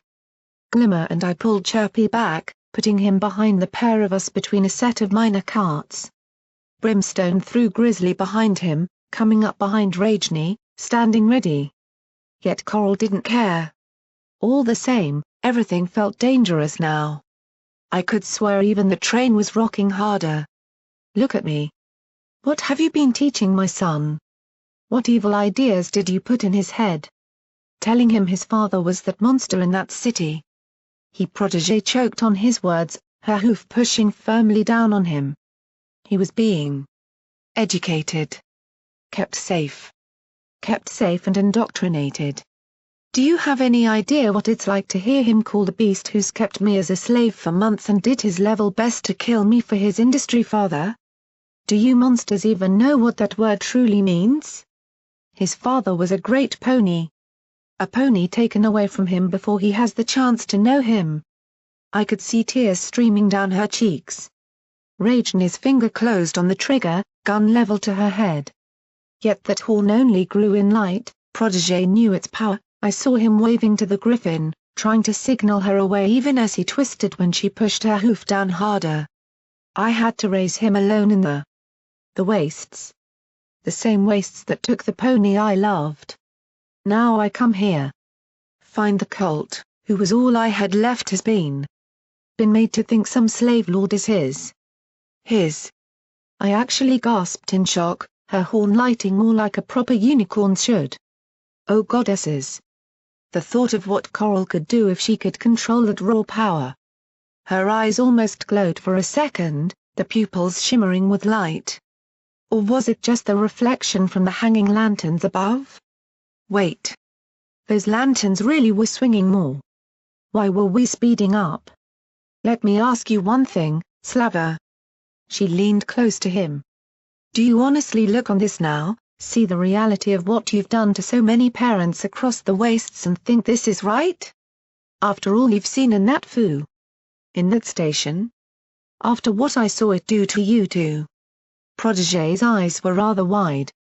I saw his mouth try to move. He had no answer, although lacking much breath was no doubt not helping. I couldn't look too much though, as the entire train bounced and rocked madly. Coral Eve fell off him, Brimstone knocking Rajni aside even when she made to fire, sending a shot whipping through the window. I heard them scuffle, saw her talons swipe at the radar. Protégé rolled to the side, falling into me. Everything buckled again, the landscape was whizzing by outside. Protégé. Should we go this fast? Rajni slammed past us, held into a minute cart. I heard Chirpy shriek, saw Coral get up and run to where Glimmer held him safe. No. Protégé shouted it, leaping to his hooves and pulling open the next door. I followed him as we ran away from the developing brawl to go further up the train. 2 more carriages bouncing and hurling up from wall to wall. I felt the wheels actually lift off the tracks once. Terror gripped my heart at the feeling of vertigo before it slammed back down. At the end of it, Protégé turned and bucked open the driver's door. Driver. What is the meaning of this? Slow down. he cried into the room as he struggled in. I saw the corpses first. 2 ponies lying gutted at the side of the room, lengthways. I had to choke back the urge to vomit, before my attention was taken by the driver who now stood there. He turned back to us, lifted up his big plaided cap and revealed a crazed smile and multicolored mane. "What? Why slow down? It's fun," cackled Wildcard. "Hoo-hoo." He honked on the train's horn pulley as he spoke, pursing his lips and making train noises at us. "Slow it down." Protégé lunged at him. "You'll make it crash off an edge. Murky, get the brake." Wildcard didn't even have to struggle. Protégé went down in a flurry of hooves from the big raider, grabbing the unicorn's mane in his magic and holding him up before shoving him away with his hooves. I saw Protégé try to lift a stoking rod with his magic, but Wildcard wrenched it away with his own and bucked the slave master out of the driver's compartment entirely. "You all said you wanted a faster pace to this journey, didn't you?" He laughed madly as he cranked a handle forward. I simply stood rock still in terror as those mismatched beady eyes glared right through me. "Well, be careful what you wish for. I'm always listening. Chugga chugga. Chugga chugga. Round and round the big train goes. Where it crashes." He snapped the brake lever off. I saw us heading toward a sharp bend through the whirling blizzard. "No pony knows." "Bah!" I screamed. The train shuddered and twisted. I felt gravity disappear and a sensation of being held around when the entire train spun around me. Even as we crashed, even as I saw him thrown around in my whirling vision and pain of slamming again and again against things I couldn't see under the blurs. I heard his psychotic laughter filling my ears, mocking me. With a tortured scream of metal I felt myself being hurled through the windscreen of the train. My wings attempted to spread, desperately trying to catch the wind and instead simply making me spin madly in the air as both the burning engine carriage and I were cast into the dark void that dropped away over the edge of the cliff. A hard floor clanged beneath my chin as I tripped and went clattering across the ground. My hooves felt like lead. Numb and tired. Everything looked blurry. Just a vague red and grey haze around me and in a hallway? A street? Where? What was I? Somepony nearby was breathing hard. Galloping. They passed by me. Stopped. Came back. Hooves wrapped around my neck, tugging me. I could hear Somepony shouting in my ears, crying for me to get up and keep going. Somehow, just any pony asking it of me got me up. They supported me. A soft touch yet so determined and eager. Their voice was just muffled. A mess? Esses? Pip? I could hear ponies behind me, dull drifting sounds of chase and bloodthirsty cries. An overwhelming fear passed through me. We were fleeing from something. Knowing that to be caught would be worse than a quick death. Why did I know that? What? What was happening? We fell again, together. Holding on to one another as we tumbled and rolled. Careening down something to a soft ground. We stood up, together, supporting one another. So far to go. We wouldn't make it? Make it? Make it where? I felt the touch of another pony fading. Felt the world drifting away as a cold sharp ice cut into my body and I felt my throat swell. Pain. Such pain. As it broke the ice and let me surface back to life. I gasped, convulsing and making spasms on the spot. My eyes flickered open to see darkness above. Fierce flames were spread around me in the thick of a heavy snowfall, their embers drifting with a cold white through the air in the pitch darkness of midnight. The train, devastated and scattered all across a deep snowfield, was burning and snapping as the wood fell apart. Then the pain properly hit, the moment I tried to move.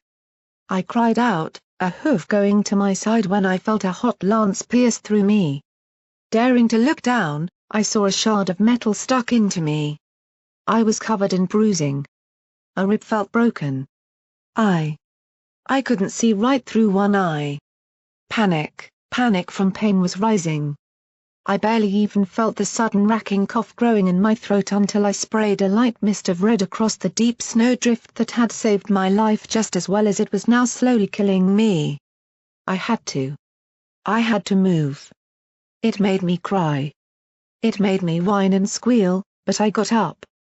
The grappling hook by my side had stopped the shard of metal digging in any further. It was small, I could still trot. Staggering, dizzy and tired. I moved through the wreckage. I cried out for my friends. The carriages at the back looked more intact. They could be alive. There weren't any bodies around. Convulsing, I fell to my side. My lungs felt huge inside me, swollen and sore. The stabbing pain in my side getting worse every time I hacked and spluttered. Crawling, I moved among the fires, trying to find something. Anything. There. The carriage we had been in. I saw the box old Grizzly had brought. Step by step, I made my way toward it, seeing that little purple glow sticking out of the snow. My hooves were already getting numb with my short size sending them deep under the top layer. The wind kept blowing my mane across my face. Outside of the fires, I could see nothing, just a dark void punctured by the occasional shadow of a tree. Almost falling, I grasped the box, tugging it upright. 2 healing potions. I forced myself up onto a length of iron sheared from the train, to get myself out of the snow and bit down hard on a piece of wood. This wouldn't be pretty, but I knew it had to be done. Come on, Murky. You're strong now. You survived being impaled. You can. I reached down, pulling the shard free of myself. In some time, I hadn't quite shrieked and squealed like that. Blood leaked from my side, my cries turning into a sick coughing before I greedily downed both potions. I didn't care what amounts were needed, I just wanted all of it. Quickly, the pain began to fade as the strong magic did its work, the tingle as my flesh re-knitted into a tender closed wound making me shiver all the more than from the cold. That dealt with, I dragged my saddlebag open, thanking the goddesses that it was still with me that I could down the entire contents of my canteen, about a quarter left. With that, I lay back on the slab of metal. I had time now. Time to think. Sweating from the fires so close to me, even while shivering as that very sweat tingled in the cold winds, I wrapped my wings and tail around me. What to do? The front engine carriage was down here, shattered and burning. Looking up I could see flames from others still at the top of some giant slope. The ones my friends had been in must have rolled more gently. They weren't utterly smashed like the front engine. There was some comfort in that. There weren't any corpses around, I smelled no burning flesh. This had been their carriage. My friends likely weren't dead. If I had survived that in the front car, they likely were injured but alive. If I waited here I had something to keep me out of the snow and fires to stay warm. Wait till morning, find my friends. They'd come back to look here, I knew it. Almost on cue, I heard movement nearby. Somepony spluttering as they shoved aside some metal. I stood up, wincing as I did and looked over toward the driver's cab. Protégé? The sight of Somepony came into view. A stallion. A large one. Brim. Nope. I thought it just the snow, but that white coat began to get clearer the more I looked at it. Oh goddesses. Don't leave me alone with him. Wildcard had lived. He was right over there. I don't see any gorgeous little Pegasus bodilies. His head looked around, I crouched low behind the metal plate. The shape moved around the wreck, magic lifting a machete from near to him and tapping on every metal surface as he searched. That means we get to play hide-and-go-scream. Come on little birdie. He laughed gleefully, quickly looking around every scrap. Even from here, I could see the horrible wounds, burns and spilled blood across him. He didn't even seem to care. I know. I couldn't stay here.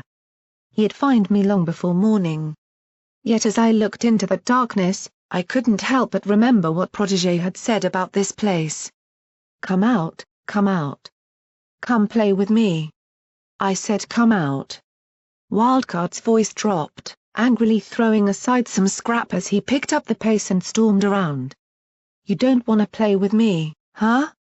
You little fucking rat. Why not? Everyone always plays with me but you won't. Come here. That was enough incentive to go. The murderous rage set him galloping around, squealing like a pig and stamping on places I might have managed to fit into. Turning, I galloped off. The snow sank beneath me and I almost fell, my side hurt so bad. My chest did too, my bandages soaking through from Wildcard's last encounter with me.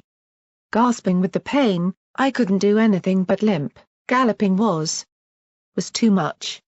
Slowly, I inched away, heading into the black. I tried to stick to rocks to stay out of the snow, but it was so deep.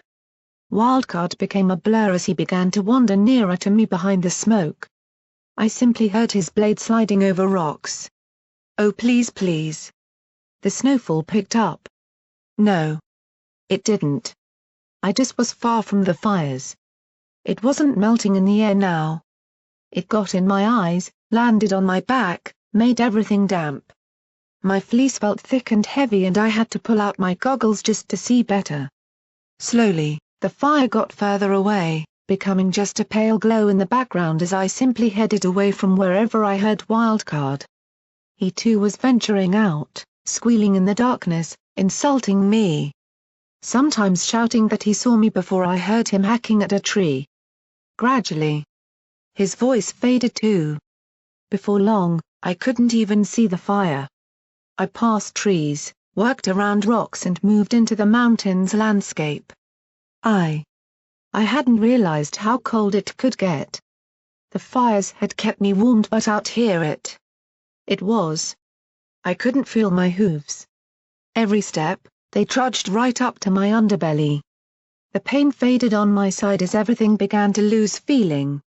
My teeth hurt from chattering, that loose tooth shaking about. I needed a rock to get on. Stay out of it. Looking around, I realized I couldn't even see more than a foot in any direction. There were no lamps, no lights, no moon to show me the way. This was the deep wilderness, where night was absolute.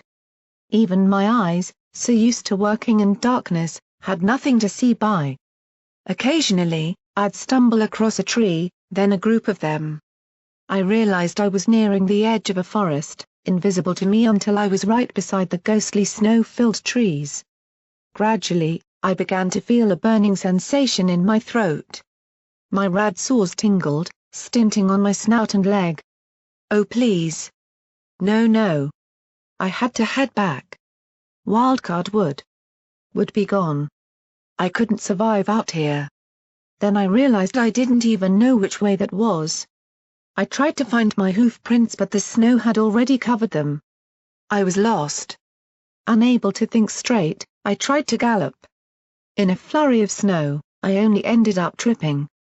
My whole skull felt thick and clotted. A headache began to pound so hard that against the low whipping of wind it felt like drums. A light cough started as my throat began to itch. My chest tingled. Glimmer. I cried out, before roughly coughing. I screamed again. And again. The snow was building and I was having to fight to stay on top of it. The wet sloshing coating my body as I struggled to find a way to anywhere. I tried to look at my pit book. Glimmer said the map worked, yet all I found was that it had been covered in a veil of slush. I couldn't see anything on its faded screen. Coral. Bream. I shouted to the mountain, expecting no reply as hope began to drain from me. The fear truly began to set in. I was so alone. My hooves found an uphill feeling.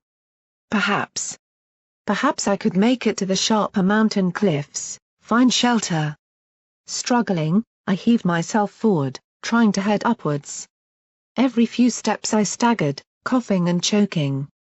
I had to keep wiping my goggles with my sleeve as they misted up. With my little light on the pit bark, I tried to see anything, but the snow just reflected the light back in and almost blinded me. Yet it showed me I was right: go uphill. Find rock walls. The memories of my coma-induced dreaming were faded, but I couldn't help but remember the feeling of an empty wasteland with no pony to meet.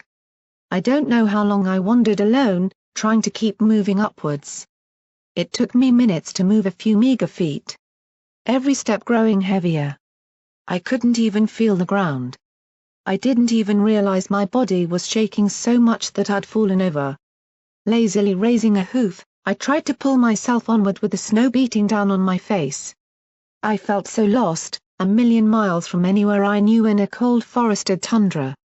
The feeling grew inside me, the fear moving with it. I knew the sensation by now. My stomach churned and grew hot, my chest thumping as I found I couldn't breathe in. It erupted hard, a spasm of my entire body as I fell again to my side, wheezing and coughing. I saw red fall onto the snow, again and again. It kept growing, my nose felt blocked. My throat running hot and bitter with metallic iron. I. The coughs kept coming, a bubbling filling my throat. I couldn't breathe. I felt blood running back down my throat, clogging into me. Desperation filled me, I started flailing with my hooves, dragging myself up through the snow, inch by inch. Please. Find something. I started sucking hard, trying to swallow down and get any air in. I sucked out of my canteen, tried anything. In the minute and a half it took me to finally lose control of my body from lack of oxygen, I made it another 10 feet, crawling before finally collapsing in the snow as it began to fall atop me, burying me while I lay twitching and terrified. I couldn't feel anything other than my burning throat as I laid my head down, only moving when my body convulsed. Before lying still when all efforts to get any air failed. A fever dream mixed in with a numbing cold. I dreamed of no true images, no ponies aiding me or stable dwellers shooting slavers. I merely felt enclosed. Trapped, an abstract sense of being unable to move or breathe played out with every second feeling longer. It was like back in the crater, when I had passed out. Only much worse. Something was tugging at me, making my body shift and move uncomfortably. It hurt and I moaned loudly. Then something hurt my ears. A noise. Somepony screaming in my ear for me to wake up. I felt something jammed into my mouth, an acidic taste washing into my throat and making me choke and retch. I vomited hot blood, falling back into the cold reality around me. The calm of the dreaming broken as snow lashed against my face and I felt that same object thrust into my lips again. Citric burning flowed down my throat, yet brought with it a calming chill, separate from the cold, that eased the harsh swelling within me. The last barriers of unconsciousness shattered away. Murk. Somepony screamed into my ear again, knowing it would be heard much more. I grasped the sachet, my hooves lazily pawing around it. I choked and coughed again and again, the fight between Radaway and my sickness racking my body harshly. Opening my eyes, I couldn't see much through my misted and snow-filled goggles, but I could see my own body. The exposed flesh of my wound pale like a corpse from cold. Hooves were pulling at me, just like in my dream. I felt myself being lifted, thrown over Somepony's back and I wearily clutched around their neck.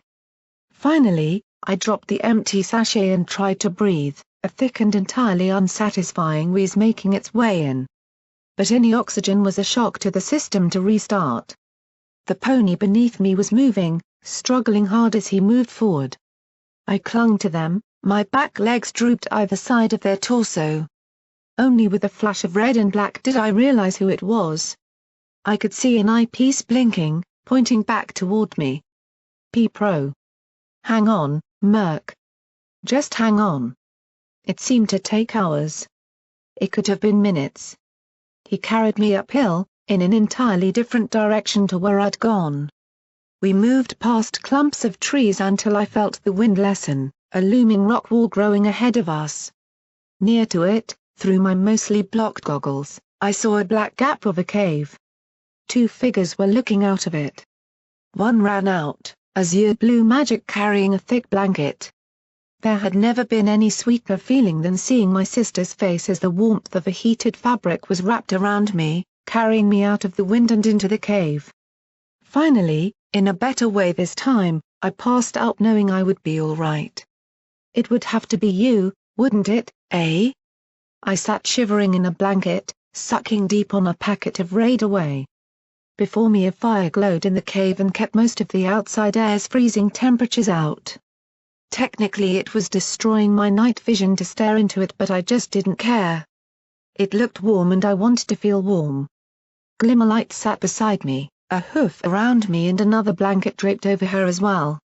If any of us were going to be the one who got thrown away from the rest and got lost, it would be you and your luck.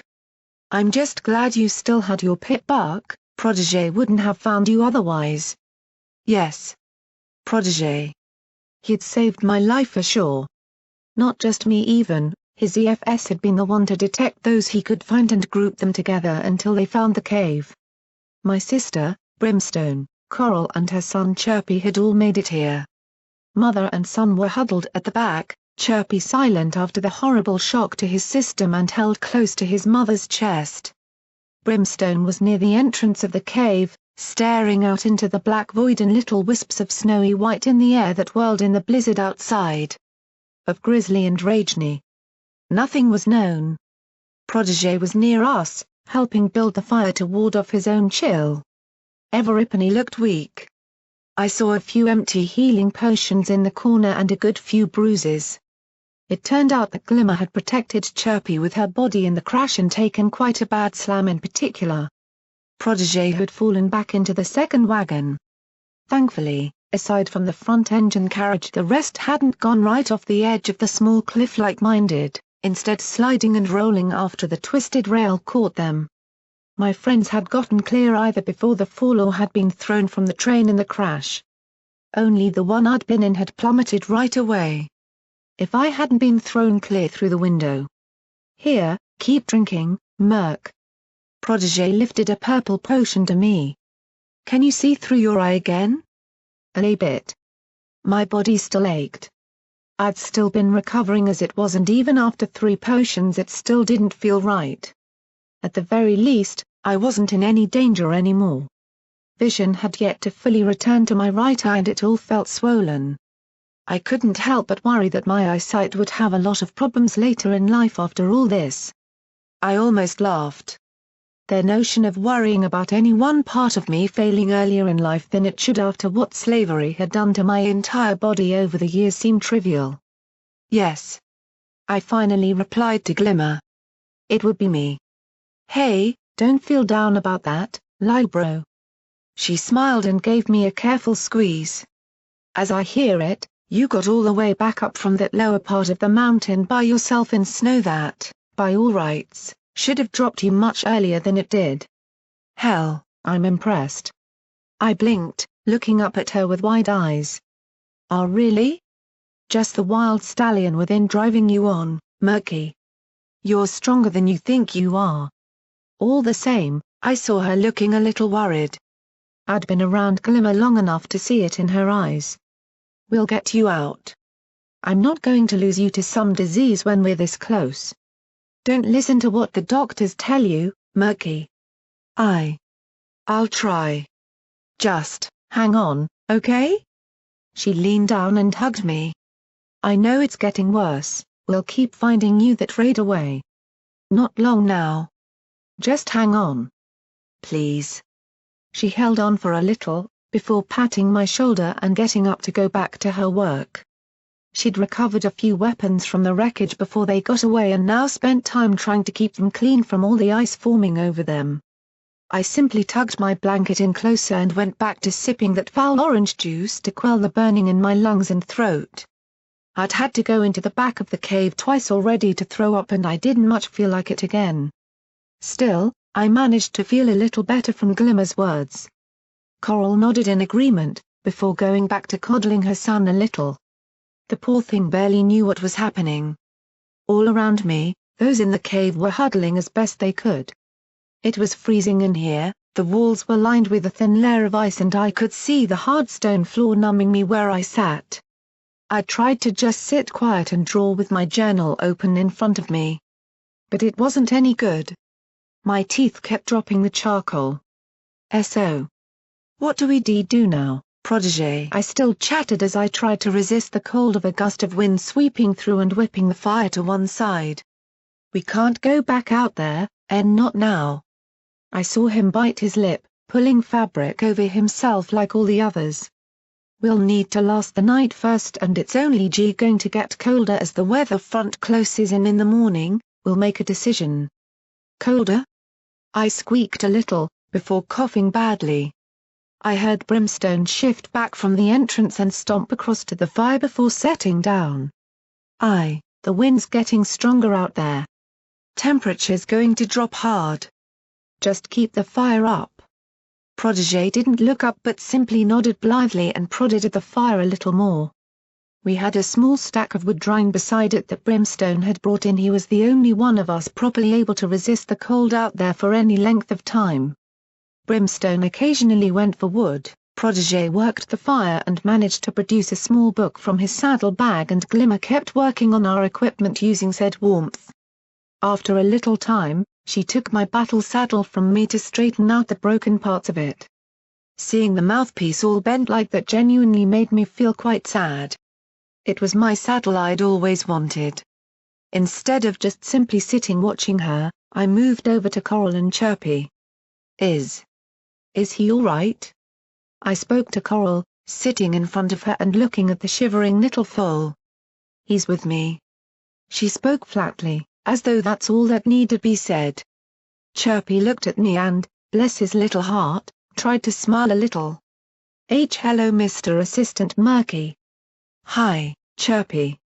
I leaned over and stroked his mane a little. Truth be told, I was feeling a little protective of him myself. I didn't like seeing foals in hardship. You gave us a little scare back on the train, in that box. I tried to laugh with it, but he just quaked. I didn't want to make anyone angry. I just wanted to help. You're not angry, are you, Mom? Coral Eve took a second before shaking her head and clutching him close under the rugs they had over them. No, darling. Not at you. Is it because I got my cutie mark and didn't tell you? The poor thing looked on the verge of tears, like he was afraid he had done things wrong. No. No. It's not. Mom is just missed you. I missed you too, Mom. I bit my lip, trying not to intrude. Yet I could see how upset all this with Chirpy made Coral. If I could maybe even help a little to break the ice on it and help repair this. How did you get your cutie mark, Chirpy? I attempted a cheerful tone and winced internally as I saw Coral's glance at me. Please, let him talk, it's better than nothing, Coral. The cold struggled and sat up a little. He looked to Coral as though to see if she agreed to him talking and saw her nod. Well. I was in the classroom. We were learning things about how to build stuff. Oh okay. All the numbers and angles and cool stuff like that. They were. Using a lot of really cool things I didn't know yet. I learned to do trigonometry. Trigo what now? Oh great, there was a 10-year-old in the cave and I was still the least educated pony for miles. Chirpy it seemed was getting more into it, looking at myself and Coral alternately as he spoke, gaining speed and volume as it gave him something to think about other than the trauma he'd been through. It was really complex and I had so much fun. The teachers said I was a natural. Then we did things like weights and measuring how much materials could take or hold up. We got to make little things with clay blocks and bricks. Then we learned what makes archways stay up and how to make safety rails really strong. Forget it. That decided it. Red Eye was the best thing to ever happen to the wasteland if that last thing was what he was teaching kids. It was about that moment, to my surprise, I saw the others were looking over too. Even Brimstone, diplomatically on the opposite side of the fire from them, turned an ear to it all. Chirpy looked a little taken aback, before continuing. Well there. There was this teacher who came in and he was doing architecture with us. We didn't like him 'cause he was stinky and shouted at us if we did it wrong. But, he marked my test? It was right but he said it was wrong. He was trying to say it's the big side squared that's equal to the square root of the other two sides squared.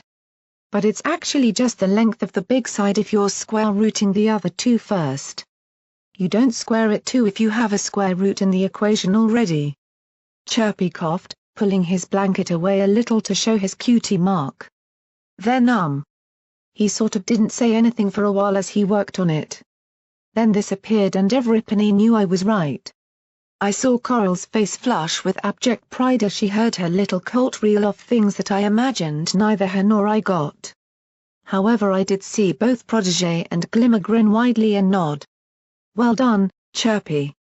Protégé spoke warmly. I believe I know who you meant too. I may have to remind him of it should I need amusement someday. When you next see Hi. Excuse me? Coral's eyes narrowed, darting up to Protégé's. I saw the slaver flinch. Of course. That moment on the train had been cut rather short. I imagined Protégé on his own with us had been rather smartly trying to avoid the subject again. The two shared glances, attention growing in the room as I heard Glimmer pause her work and look over. After a few seconds, Protégé turned away and went back to tinkering with his eyepiece between his hooves. Coral Eve watched him for a few seconds before simply sighing. Well done, my dear. I always knew you'd be a smart colt. I'm proud of you. AWW. Thanks, Mom. He leaned up and hugged her tight. I don't know what made you angry. I just want everything to be happy. It will be. It will be. She stroked the back of his mane, mouthing a quiet thank you to me. Wow. Had I actually made the right choice in helping someone with words? Well. Glimmerlight snapped the mouthpiece back into place on my saddle. We heard your little story, Chirpy. We already know Murky's too. Hey Brim, how'd you get yours then? For what reason? He rumbled, looking out and guarding the entrance again. Glimmer sighed and rolled her eyes at the rest of us. Look, we're all stuck in this dank cave freezing cold till morning. We can either sit depressed or have something to keep us going. So come on, how did you get that beast of a mark? Brim looked back, around at the rest of us and seemed to sigh in exasperation. I didn't imagine his mentality dealt with tough times by sharing stories very much. When I killed my first pony. Not much older than the colt there. Father had broken the back of this town over near the Everfree and we'd all moved into it. Looting, selling off prisoners. Usual raider stuff. I saw this little green-haired filly trying to pull her toy back off Limhack, one of the young bucks in the clan at the time and son of my father's biggest rival. Till that rival became me anyway. He grunted and adjusted how he was sitting, his one eye staring into the fire. He was toying with her, trying to make her cry. At the time, I only wanted to kick the she. He caught Coral's careful cough. HMPH. Fine. Wanted to beat him up because he kept trying to push me around for being younger despite being almost as big as him already. Quick grower, hey. I saw him smirk at some memory. Stomped him down from behind. Didn't care about the filly, just wanted an excuse to take him down. Only after it was done that filly thanked me and galloped off out the town. Dunno what happened to her. Got my mark after that. Thought it was 'cause I beat a rival. Father said it was. Glimmerlight trotted over, patting the side of his shoulder. But now you're older you see what it actually meant. A shield? Bloody, broken, rusted. Not something you'd see a hero carry. Fits me then. Figured it out years later, but of course I couldn't let that onto the clan. You don't show weakness. You don't show hesitation. You rule. You kill. Only one pony I ever mentioned it to was in the late days when I was getting tired and old. The one pony in the clan who I knew wouldn't see it as weakness. I blinked a little at that. One pony? It was something of a surprise to me that Chirpy didn't seem afraid of Brimstone while sitting wide-eyed and listening to the story. Perhaps Protégé had explained things long ago? Or his mother and Glimmer had before I got to the cave? "Mum, how did you get yours?" That was that then. The thing to keep us all occupied and distracted from the rapidly dropping temperature was to be Cutie Mark stories. Slowly, we all ended up closer to the fire, sharing in its warmth as Coral told her tale. That it was off in another village far from Creaky Hollow that she grew up in, how she had, even as a filly, been the one to watch out for the other foals she played with and matured quickly to take care of them as the eldest of the children. Yet it wasn't until somepony tried to take one of them away that I really figured it out, my first time properly using telekinesis that tore the cold from that slaver's grasp and back to me before we ran. That's when this thing appeared. My eyes shifted to her Cutie Mark. I wasn't sure I got it. Her magic only became like a tidal wave shown there after her horn rot damaged her control of it. She must have seen me looking. Water is life, Murky. At the top of it all, it's what takes care of us all as much as air itself. I realized then that it's because I wanted to help other ponies to grow and be better than what the wasteland was offering them. Glimmerlight nudged her on the shoulder. And the wave shaped to remind no pony to underestimate their power and start messing with them, just like the tidal waves. I suppose you could say that. I saw a wistful look in Coral's eyes behind that calm smile. One way or the other, she'd lost a lot of what her magic could have been thanks to one stupid disease long ago. I knew how she felt all too readily. I told mine again after that. My story of how I'd misinterpreted it. Protégé hadn't heard it, nor had Chirpy. My story had to pause every couple of minutes to suck on some raidaway or to shiver deeply. The cold was getting worse, I could see some of us getting paler and drawing everything we could to cover one another close. Brimstone even sat right beside me to act as a windbreak while I chattered my teeth and tried not to tear up while remembering that day on the rock farm. Yet feeling them all around me, listening intently, I tried to cheer it up. I even tried to make a joke about how it had demolished the part of the wall that some of the other slaves had just spent time building. A few little smiles grew amongst my friends. I saw Protégé chuckle lightly. The feeling at having said something to make that happen made my chest swell. Murky the comedian. I could perform in tenpony. Draw pictures by day and make everypony laugh by night and be happy forever. Maybe I could even get a show on the radio and tell jokes to make my hero laugh, wherever she was. Oh yahoo! After about 10 seconds I began to realize everypony was staring at me and wondering why I was giggling madly to myself in my own overactive imagination. All except Chirpy, he was laughing with me before stopping suddenly and looking around as he realized the joke was over. Biting my lip and blushing, I tried to hide it under a cough and turned to Glimmer. So how did you get yours? Oh please. Coral chided, but I saw the little smirk at the edge of her mouth. There are children in the cave. Oh come on, it's not that bad. Glimmer protested back, putting hooves on hips. There was a brief moment of staring between the two, before both just laughed. Oh how it warmed my heart more than any fire against the chill in the air to see that they were finding a little more common ground now. At least, until a whip of cold air surged through the cave. I saw everypony shiver and clutch close to themselves or somepony else. I was just clamping onto Glimmer to warm her. Yes. That was it. Well. Glimmerlight ruffled my mane as I slowly let go. It's not as crazy as my other stories. See, I'd been learning how to do orb work even as AF foal. It just interested me. I kept thinking how it had let me relive the best times of my life over and over.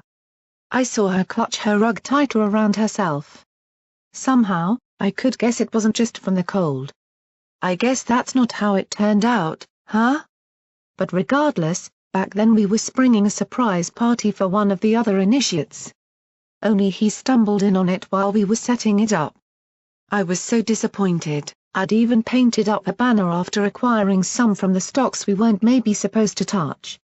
The initiate. He asked me to use my magic on him. To make him forget he'd seen it. Despite the cold, she smiled warmly. That did it. He got a great party from the rest of the younger generation in Brooklyn. Did good with it. Kinda what I want to do more for again. Like the one I made for you, Murky. Hey! Chirpy poked his head out of the veritable cocoon of fabric his mother had wrapped him in. See, can you make one for me? I wanna remember the time we went out and pretended we were saving a princess from that cave in the woods. Something about seeing that look on Glimmer's face as he asked made me feel warmer than any fire. She laughed, agreeing to do so once we got back. So what about you? Glimmer had spoken again, her head turned toward Protégé. The unicorn looked up, as though surprised. Somepony asked. Me? Yeah. How did you get that big ornate cutie mark anyhow? I saw him look rather unsure, his eyes turning away. It's not worth mentioning. Kman. Really? His voice turned sharper, his head looking to the side. Just while reading something about the past it appeared. That's all. There was an odd silence, the awkward look on his face said a lot about how little he was describing about that mark he had. The two goddesses circling around with a red eye in the middle. I understood how the past might relate to the goddesses. But that made no sense. He got it as a foal but didn't meet Red Eye till long after. My mane whipped up and I heard almost everybody else gasp as a frigid chill raced through the cave from the outside. The fire sputtered, almost blowing out, and without it, I began to feel that icy creep of the temperature being lower than before in the near-pitch darkness. Chirpy squeaked and clutched in close to his mother. We must rest. Protégé stated it rather clearly. We won't be any use tomorrow for this if we are all running on no sleep. We'll take watches, keep the fire going large. I'll take first watch. Brimstone rumbled and trotted to the side of the cave to cover it as much he could. Pair up, body heat will help more than anything right now. To be honest, sleep sounded good about now. My body was weak and tired after everything in the last day and that horrid climb in the snow. I saw Coral begin to settle, pulling the blankets around her and Chirpy. Naturally, those two paired well. That sounded good. A chance to just close my eyes. Staying warm next to my cyst. I saw her already beside Brimstone, grinning madly at me. I know exactly why. Oh. You're evil. I hissed at her, trying to look as incredulous as I could. I know. Glimmerlight only smiled innocently back. Well. Nothing for it. I trotted over, dragging my blanket around the fire to sit down beside the slaver who owned me. I could never really forget that fact right now. He was throwing some thin sticks onto the fire, before shifting back against the wall and drawing the blankets up with his magic. Are you feeling quite recovered, Murk? He asked it quietly when I lay down beside him, each wrapped in our own blanket as his magic dropped another one over the top of both of us. I saw Coral and Glimmer do the same for their own pairs near the fire and settle down. Brimstone kept his back to the fire, one hoof protectively around the mare at his side to keep her warm. Of course, I could see her peeking and very likely enjoying the sight of us lying beside one another to share warmth. Her and I needed to have a very big talk one of these days. Why, yeah. Just a shock. I know how Chirpy feels. Happens to the best of us, Murk. Don't worry about it, we'll get by, like in the metro. There was a brief silence between us at that. The metro had been a nightmare for both of us. Having to go through that place twice. More so for Protégé and whatever it had made him realize about himself. I guess. There wasn't much else I could think to say. However, I am glad to see you are no longer the slave you once were. That caught me off guard. I twisted to look at him, but saw only a serious face looking back from beside me. Why, you are? I am. Even from the start, I had wanted to see you be more yourself. Don't you remember what I told you when we first met? That you had to taste freedom to truly know? He smiled thinly. I think you're starting to. I'd never really thought of it like that. Sure, I'd told myself I was no slave of my own mind anymore. That I was no pony's property. But I'd never really felt that last step of owning true freedom yet. Hearing that from Protégé, well, that meant a lot. Now settle down, get some sleep. You'll need it, I imagine. Okay. It didn't take long for most of us to drift off, despite the cold. I saw Glimmerlight happily lounged over against her protector, warm and recovering. Chirpy went out like a light, his mother taking some time to fall asleep as she just kept staring at him in disbelief. I could see it in her eyes. The fear that if she slept, she would wake up to him gone again. It took her some time to finally relax. As for myself, I didn't last too long even with a cold. The fire and being close to so many else under the blankets was enough to let me rest. Even if my sleep was light and filled with restless dreams of Unity and the fear of what would happen if I didn't use this opportunity to get her back. Just hold on, Unity. I'll be there for you. Just like you had been for me so many times before. I found myself waking in the middle of the night. Slowly, I shifted, opening heavy eyes to see the fire burning bright before me. Brimstone sat watching the cave entrance like some immovable sentinel. He hadn't woken any of us. Murk? I looked to my side, Protégé lay on his front there, tired eyes looking over at me. Can't sleep? I lay down on my belly, sighing. I can. I'm just not used to this. So much happening, so many things, such. Scale? Scale is correct. Yeah, such scale of everything. I just, can't settle for long. I'm not used to this at all my life just catching small naps and knowing nothing was really happening. Now everything is happening and I just don't know how to switch off. He nodded, turning his head to look back at me more properly. I could feel him shivering through the blanket, clearly he was as unused to the cold as I was. Heck. He probably had the same trouble sleeping as I did. Just try to think on something that's a constant to you, Murk. Like your friends or your greatest dreams. MHM. I nodded myself, seeing my journal lying to the side, a thin layer of frost over it. Protégé can, I ask something? He looked surprised, before slowly nodding. Of course, as always.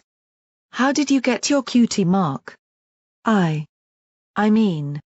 You wouldn't have known Red-Eye.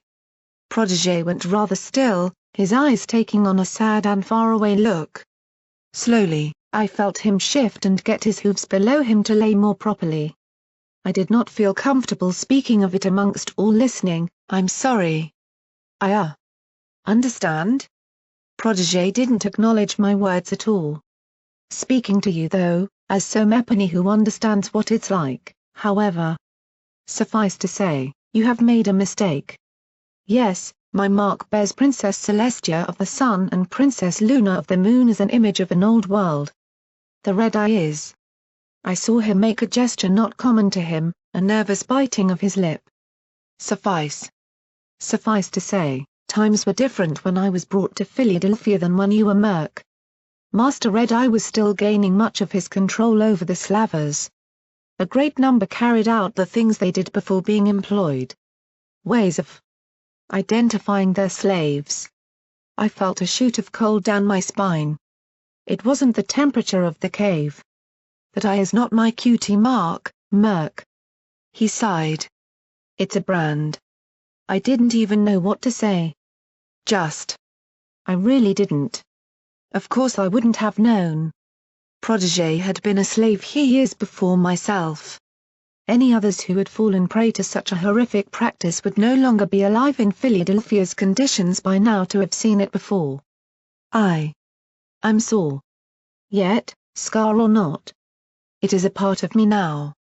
I signify it in my mind, wear it proudly to cast away the terror and loss of self that they sought to impress upon me. I feel no shame. Frankly, Protégé, you don't sound it. I would never dare imply that out loud however. The topic needed to change. If it didn't, I knew I was liable to want to blurt some awkward pity.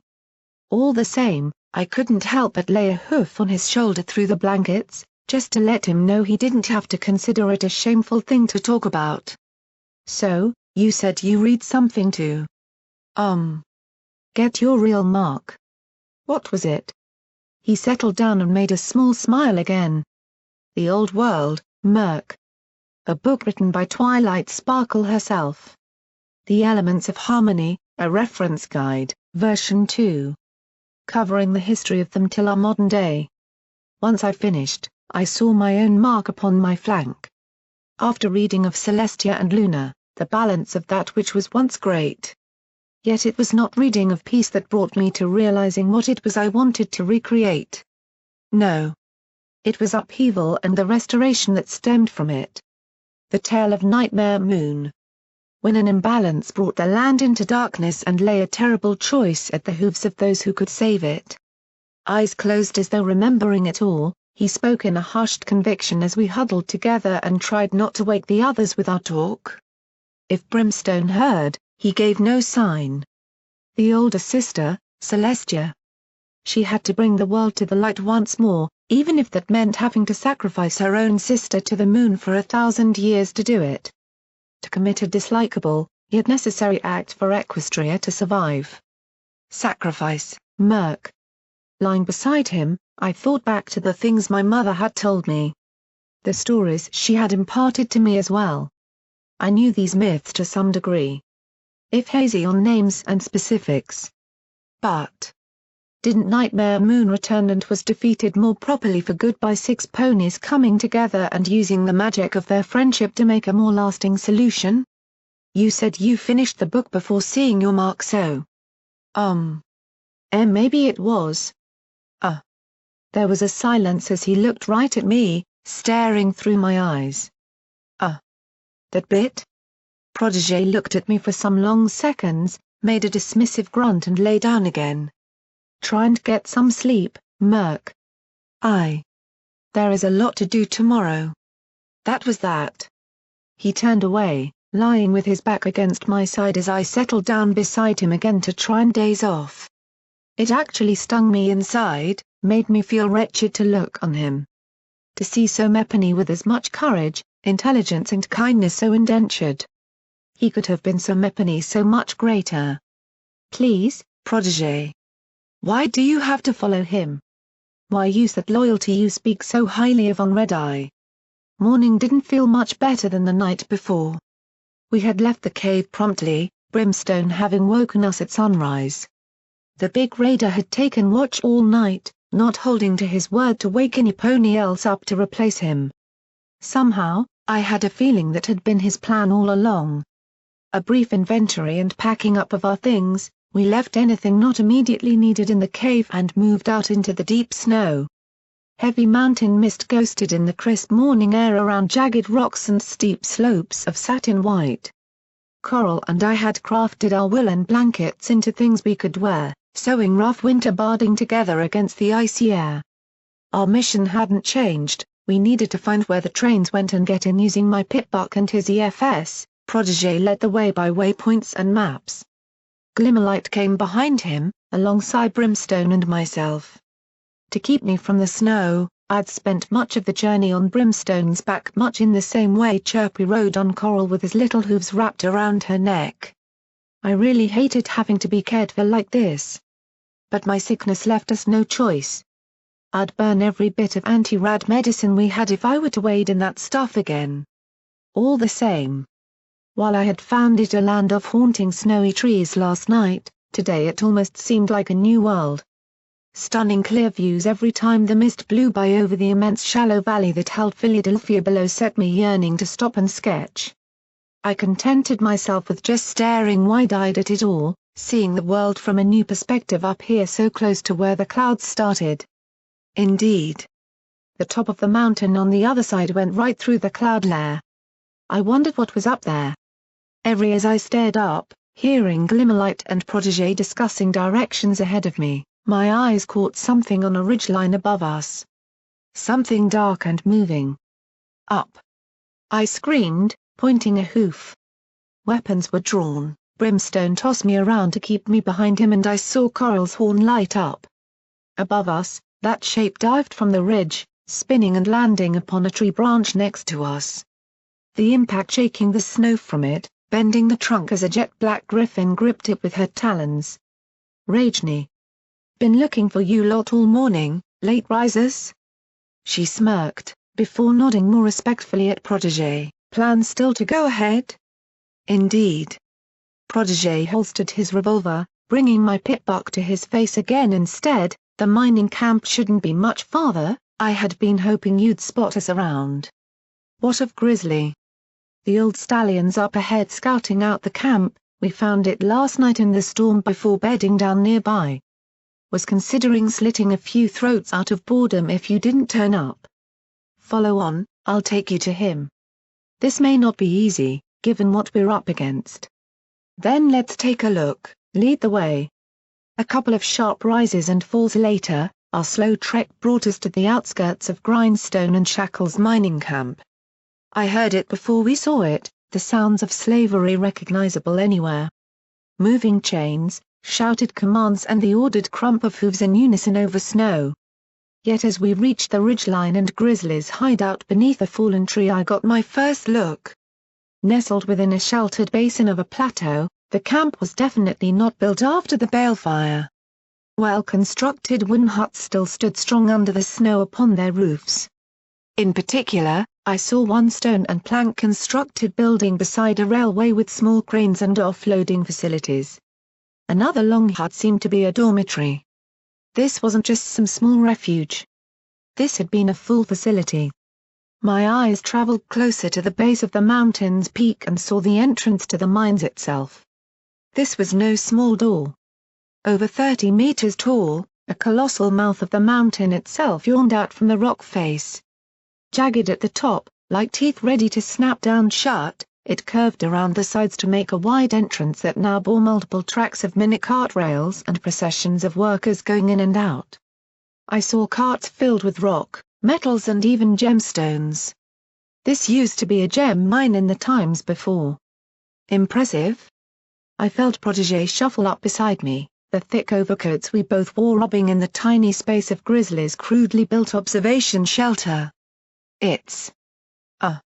I figured you did find it impressive. It'd explain why your mouth was open. Trying not to squeak, I snapped it shut and shook my head. And no, it wasn't. I was just yawning. Of course.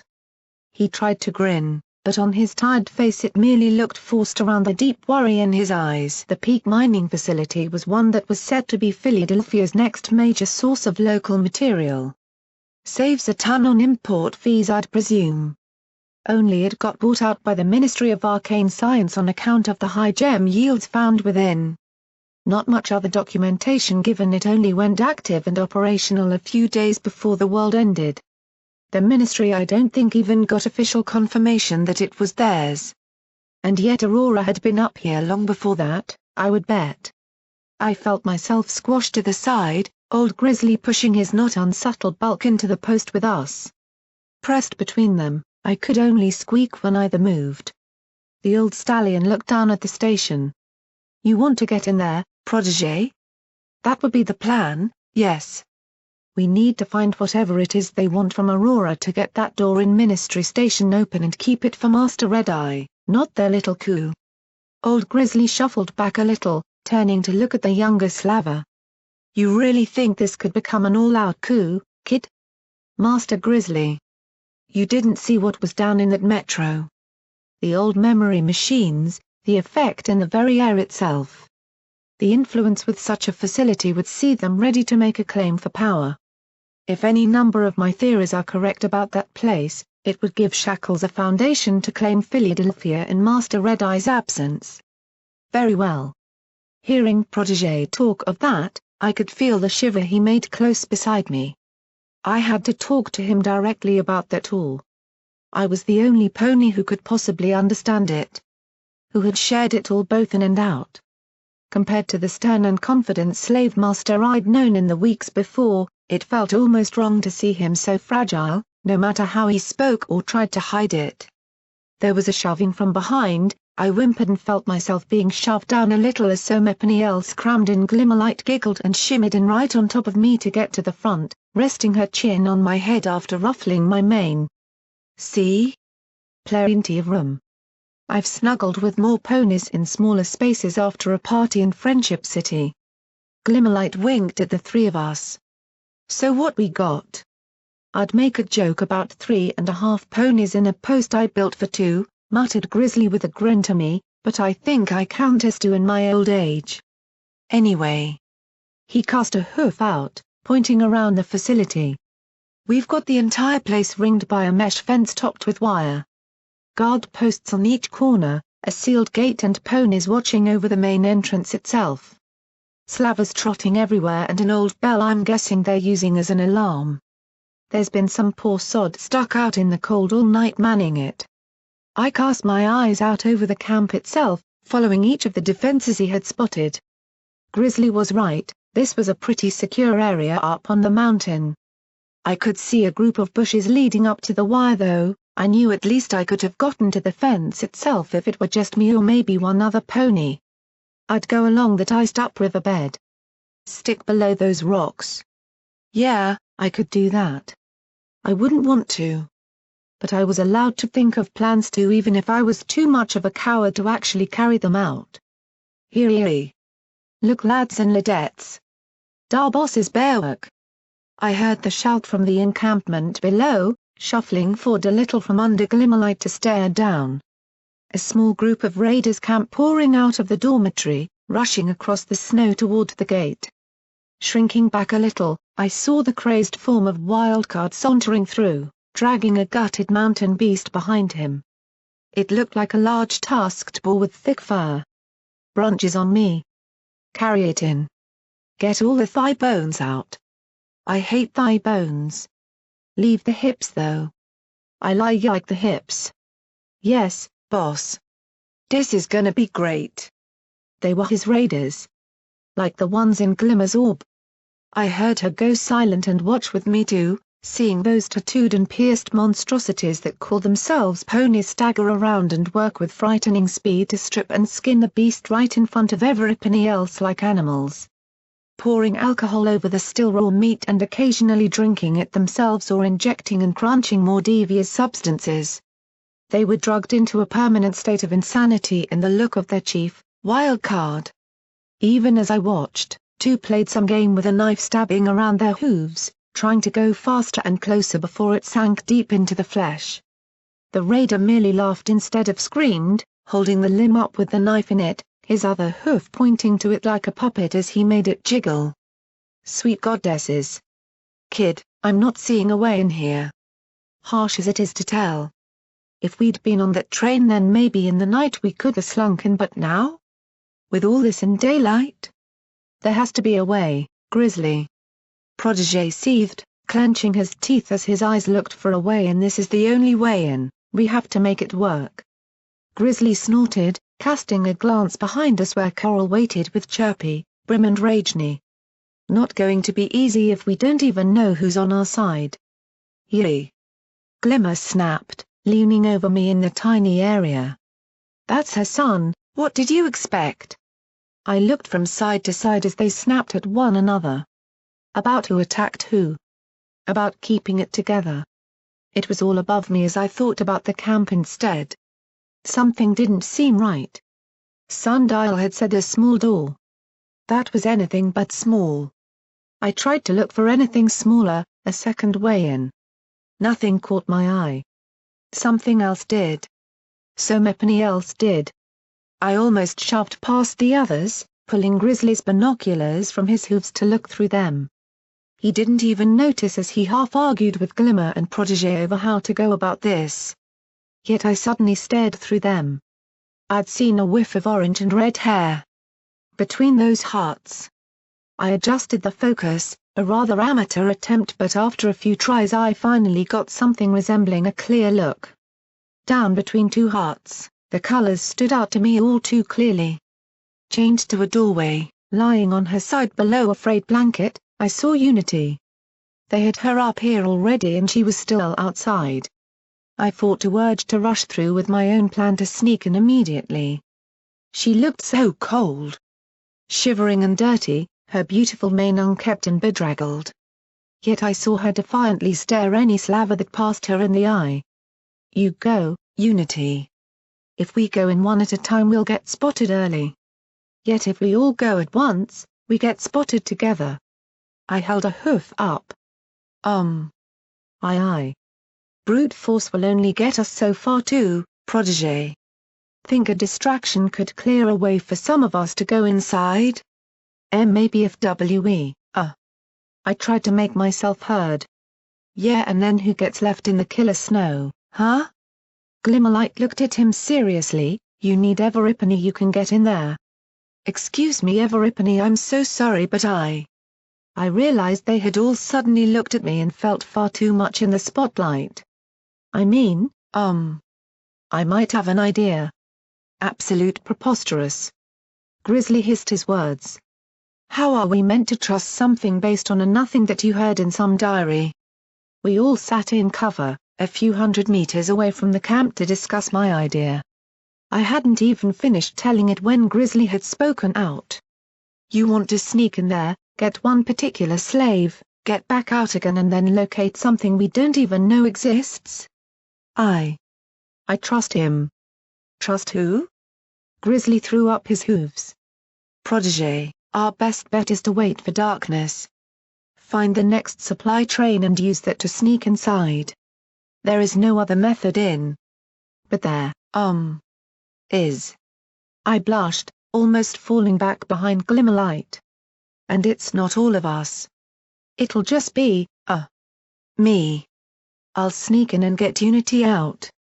You all can search for the other way in. It's there, I swear it is to be. There must be something else near to the station and in the rock face or something. If the squirt wants to get that pony out, then he's going to. Brimstone drowned Everipany out rather easily, that empty eye socket staring down Grizzly.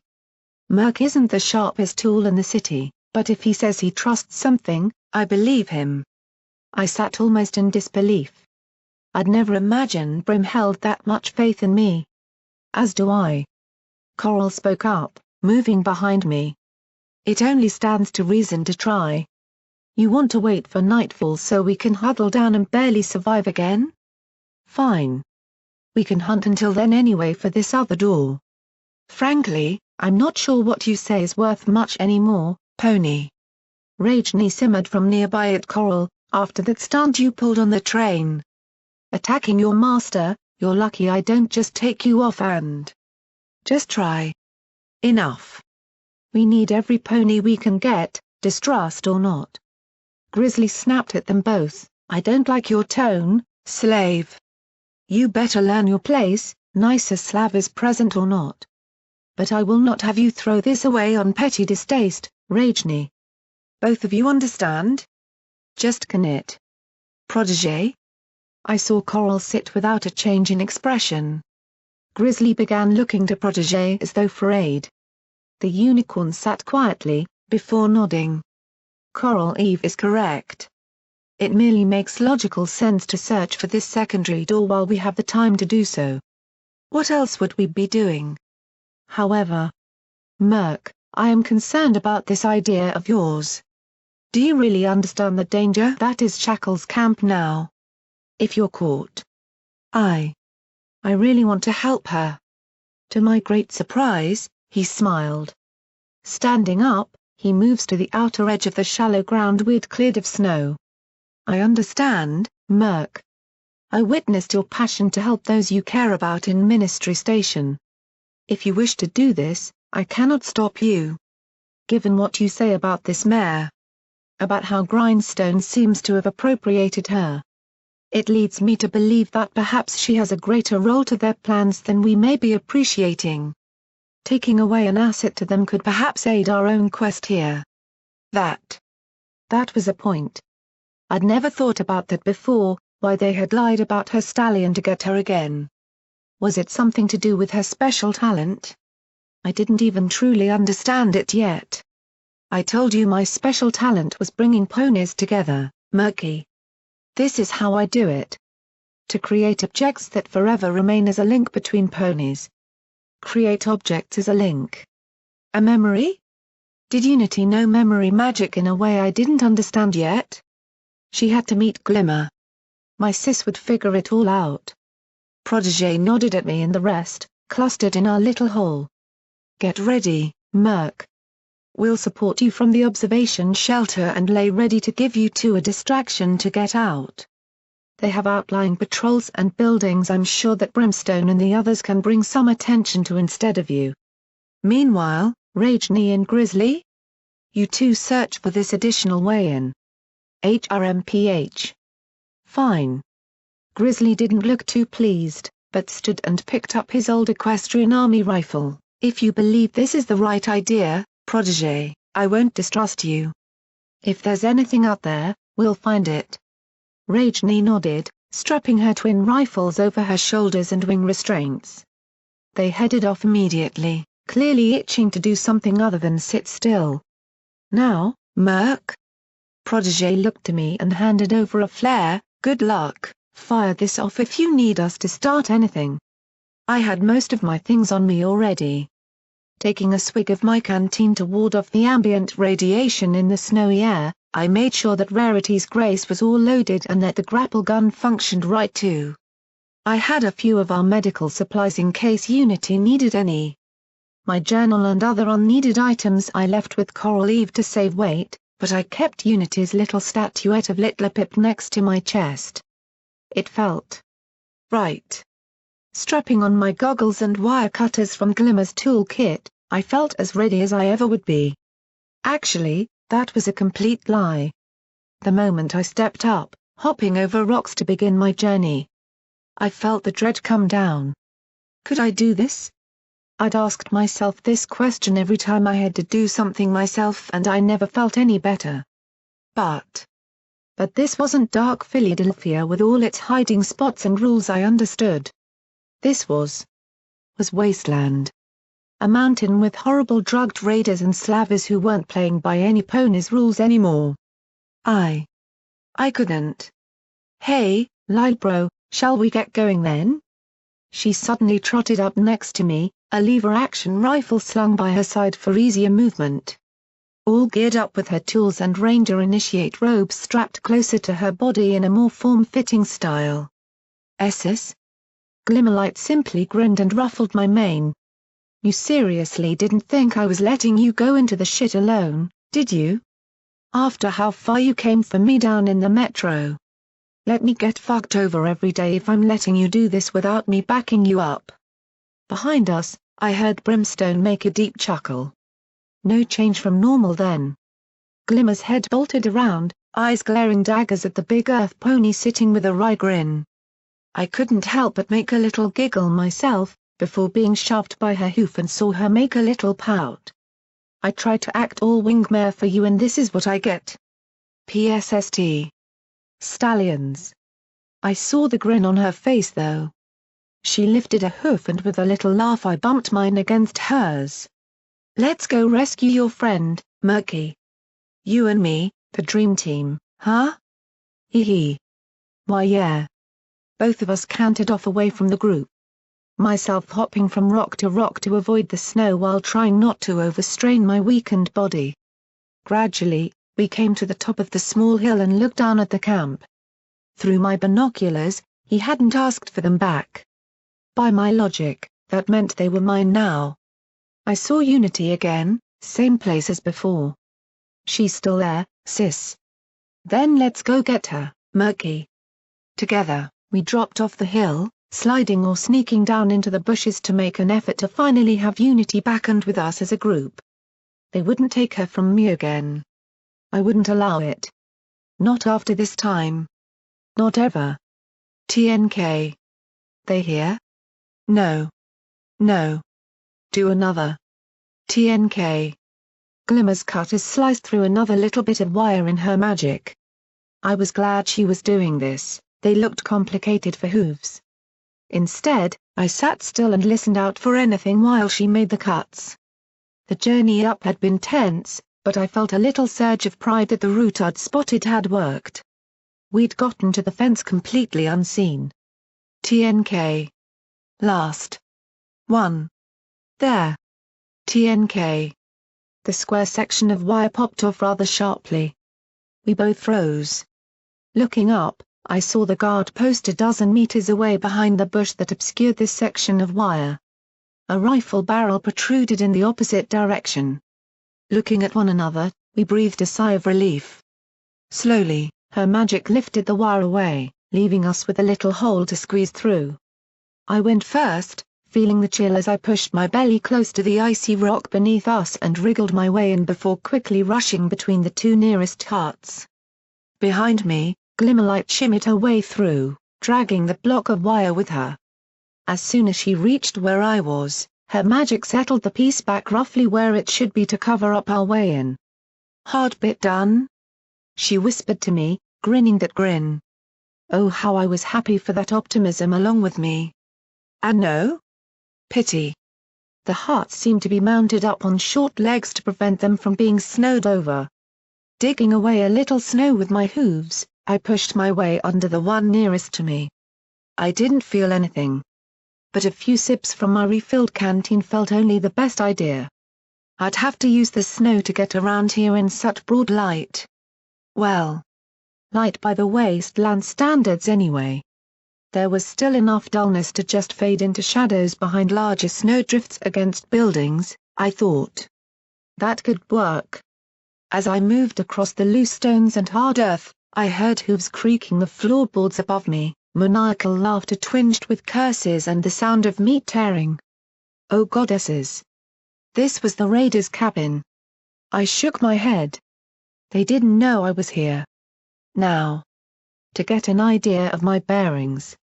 Hearing Glimmer squeeze under the hut too, I shifted towards the front and poked a little gap in the snowdrift covering that end. A perfect little hide-a hole to watch and observe. A cart bumped past, sliding on the slush kicked up by so much movement in and out of the main place. Across the encampment I tried to look for Unity, but the place I'd seen her was out of sight.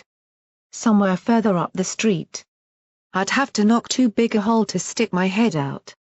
Thankfully, I had an old tool that had served me well still on my person.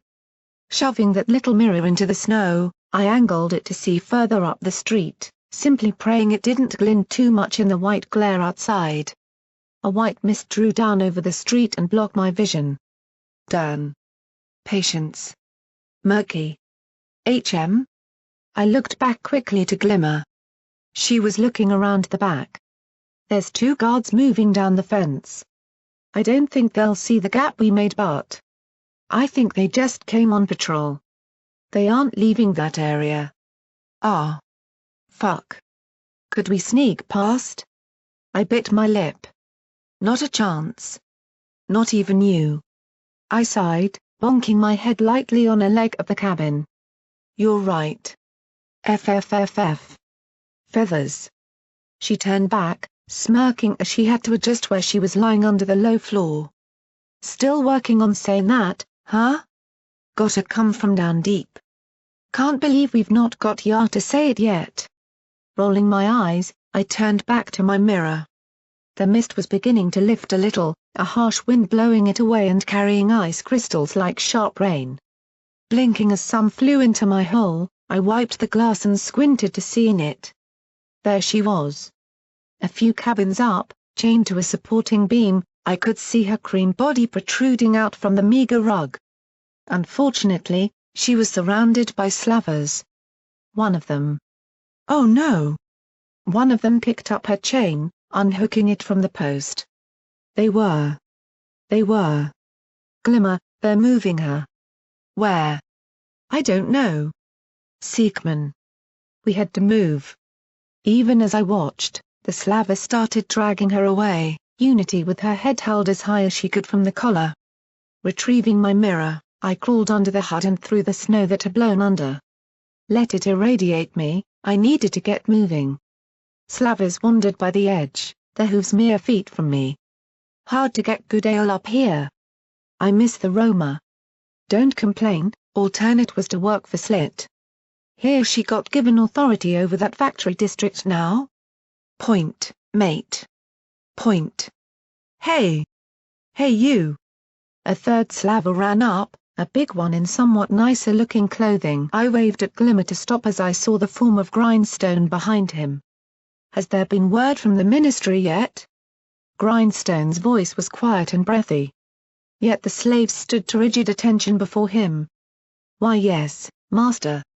Anything on the projection engine? They went silent briefly and could see Grindstone's legs step forward. Well? He broke into coughing even as the shouted line was spoke, his apparent aid helping him stay on his hooves. Yes. They reported another failure, sir. Another batch of our lads kicked right out of it. No matter who we send in they all fail, sir. I don't know if it's to do with that buck stuck in it or what, but even our best can't manage it. They say it keeps telling them they don't understand it. Grindstone stomped a hoof in the slush below him and grunted. Well then you radio them back and tell them to find somepony that can. Take them from the army camps if you have to, they know how to work together better than you all do. The old team got far enough to learn enough to lead us to what we have reached by now. You only need a little more. It's been our advantage, don't let it be a useless asset now. Get to work. Yes, sir. Yes, master. The pair galloped off, back the way. Grindstone sighed, waved his aide away and passed by as I breathed a sigh of relief, waving for Glimmer to follow me. So. That machine I'd found near Mr. Peace, the thing with the buck stuck in it had been what led Grindstone this far, huh? It explained why they knew things we didn't. Some sort of special memory orb machine maybe? And that buck? Could he be? Unity had said that Grindstone was one of her masters, hadn't she? Or was I just making that up to fill gaps? No, it couldn't be. That buck had looked too clean to be a slave. But what if it was? Ugh. I needed time to think. This wasn't going to get easier either. Up above, the floor was cracked. Rotted through and with a great many holes to the rooms above. There were. Hey, how come the boss gives us this shitty room but those wank jobs who never give us no loot get the better one and get first choice of steak? I could see raiders above me. About half a dozen of them, 3 laid out on the floor quivering in spasms while the other 3 lounged on old seats. One was fiddling with some little rainbow-colored powder on a table. Another was clamoring, angrily trying to coax more out of an inhaler. The last, the one who's spoken, had multiple bottles of alcohol in his magic at once. SSSS cheer you up. The one with the inhaler almost seemed to vibrate, grinning and scowling back and forth as he smacked the drinker on the side of the face, receiving an almost bestial snap of the teeth in return. I'm fucking hungry. That's what. I'm going over there. He got up, smashing the bottle on the floor. Shards fell across me and I covered my head. Thick hooves stomped above me before a door slammed, leaving me alone with the disturbingly twitching raiders. They didn't even speak. Just lay there or partook in substances I dared not even imagine the potency of. Glimmerlight shuffled up beside me and together we slowly crawled on. We stopped almost immediately. They'd been talking like Wild Card wasn't there. He was. Just sitting in the corner staring at the wood. I could hear him breathing deeply, sucking in air through his teeth and shivering when it came back out. Not moving. Just breathing. I tried to ignore him. Tried to ignore the thought of that head suddenly turning to look directly at me. He'd know. He always seemed to know. What worried me was just how sane he seemed to be sometimes. Like somehow working out we'd be on that train. Broken bottles. Needles. Spilled dusts and bones crowded along with us beneath the floorboards. I had to bite my tongue to not gag as we navigated our way through. I just prayed I didn't feel a little jab on my hide somewhere. There were worse things than sharp edges down here.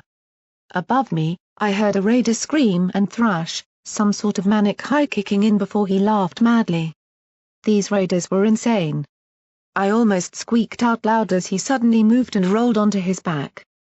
Glimmer nudged my shoulder, pulling me back to reality a little.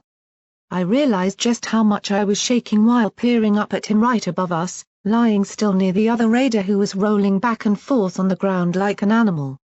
Cautiously, I put one hoof in front of the other again, drawing myself toward a gap in the snowdrifts on the other side, feeling the wind churning in through it. "Who's there?" We both froze. I saw Glimmer's eyes go wide. "Boss? Is someone there? Who's there? Who's there? Who's there? Who's there? Was there host there?" The raider above us swiveled, getting up, his hoof near Glimmer's head behind me. He leapt up and down on the spot. I felt Glimmer pushing me. "Move, move."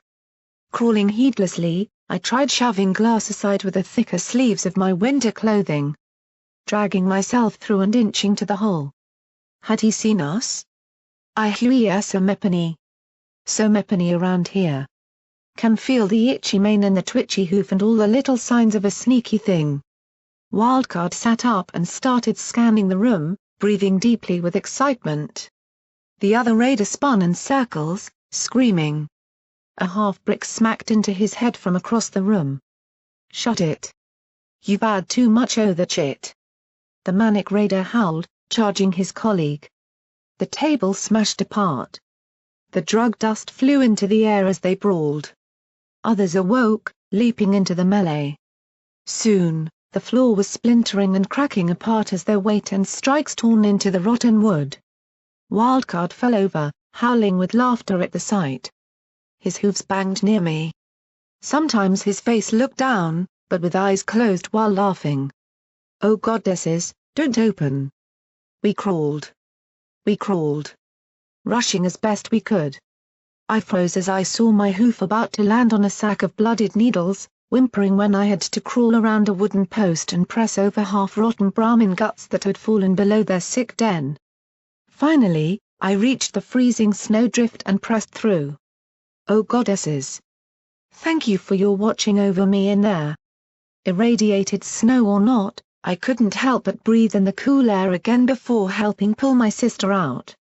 We stumbled through the deep drift to the edge of the building, before I poked my mirror around it, using the raiders' saddlebags they'd left outside as cover for myself amongst their dark fabrics.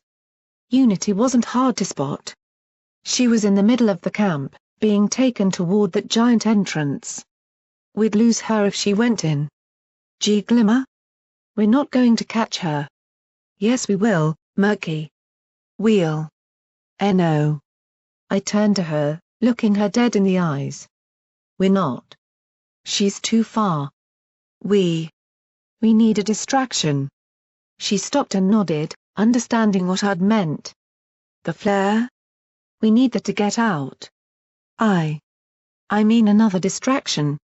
I turned away again to look around. Maybe something like them finding another fence cut? Or getting the raiders to fight each other out here? Or I have some fun to give you a chance to get her. I stopped and turned, seeing Glimmerlight leaning back against the hut wall, spilled raider packs beside her from scavenging and juggling a grenade in her hoof with a manic grin. Or that. I squeaked the words a little. "Well, why you be okay? On your own?" Glimmer grabbed the apple-shaped ball in her magic the next time it went in the air, settling it into a big robe pocket before drawing her levered carbine off her saddle. "Murky, sweetie. You just concentrate on reaching Unity. I'll give you all the distraction you'll require. I can be quite the mayor of action when needed after all. Do remember where I grew up." She winked. And I needed no further convincing. "Good luck, sis. Just be sure to fire that flare off the moment you get her and I'll come running to find you." With that, she checked her load and turned to rush around the opposite side of the hut, disappearing behind a set of old miner carts. I had to remind myself to keep pushing on as I watched after her, thinking myself the luckiest pony in the world to have her as a friend. Right. Let's do this?" I looked either side of me, seeing no way out that Glimmer hadn't already took. I could keep sneaking under huts, but the snow would take its toll eventually and it was far too close. I needed a new way. In front of the raider hut, a mass procession of miner carts started to trundle back to the mines after dumping their loads at the train station. Wheeling across the cleared concrete road, they passed in and out of the mist that was settling again. I rummaged in the raiders' pack, locating the whitest sheets or rugs I could before holding them around me. I really hoped that this would work. Who said I had to hide in the dark all the time? The mist descended. And I ran out. Clad in white, amongst a near whiteout while the mist passed over, I rushed toward the miner carts. Suddenly a big form appeared through the blind conditions. A slaver. Dodging around to her, I heard a shout. "Please don't have seen me! Please don't have seen me!" Darting amongst the crowds moving, I heard hooves move. Who was that? What little weasel is out of line? Oh goddesses, he had. She'd seen me. The mist was already dropping, it had only been a few seconds. It was supposed to last longer. I ran among the carts, trying to run up the line. Slavers started turning, heads swiveled. Slaves I shoved past complained. This was a really bad idea. The mist had got me into the line, but staying hidden as I inched toward Unity ahead of me was proving so hard. I'd gotten 20 feet. 30 feet closer. She wasn't far ahead. How was I going to get her away from? "You there? You!" I didn't stop. Looking back, I saw the slaver spot me. She was coming. Carrying a cane in her magic, the slaver rushed for me, outrunning me in a straight line. I almost fell as I spun to shove though. "Keep pushing, Murky. What made you think you could leave the line?" If I could just push through enough of the crowd and carts I could. There was a sudden eruption of earth from across the camp. A deep and snapping explosion whipped into my ears, like a nail into my skull from the sharp sound that echoed off the mountain face.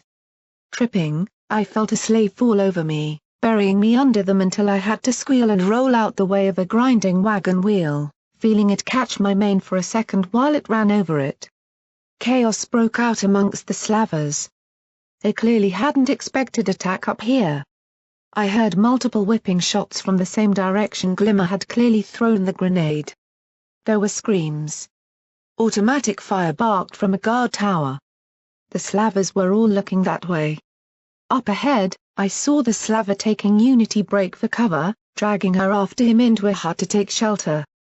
That was better. From the distance, I heard the heavy retort of a revolver.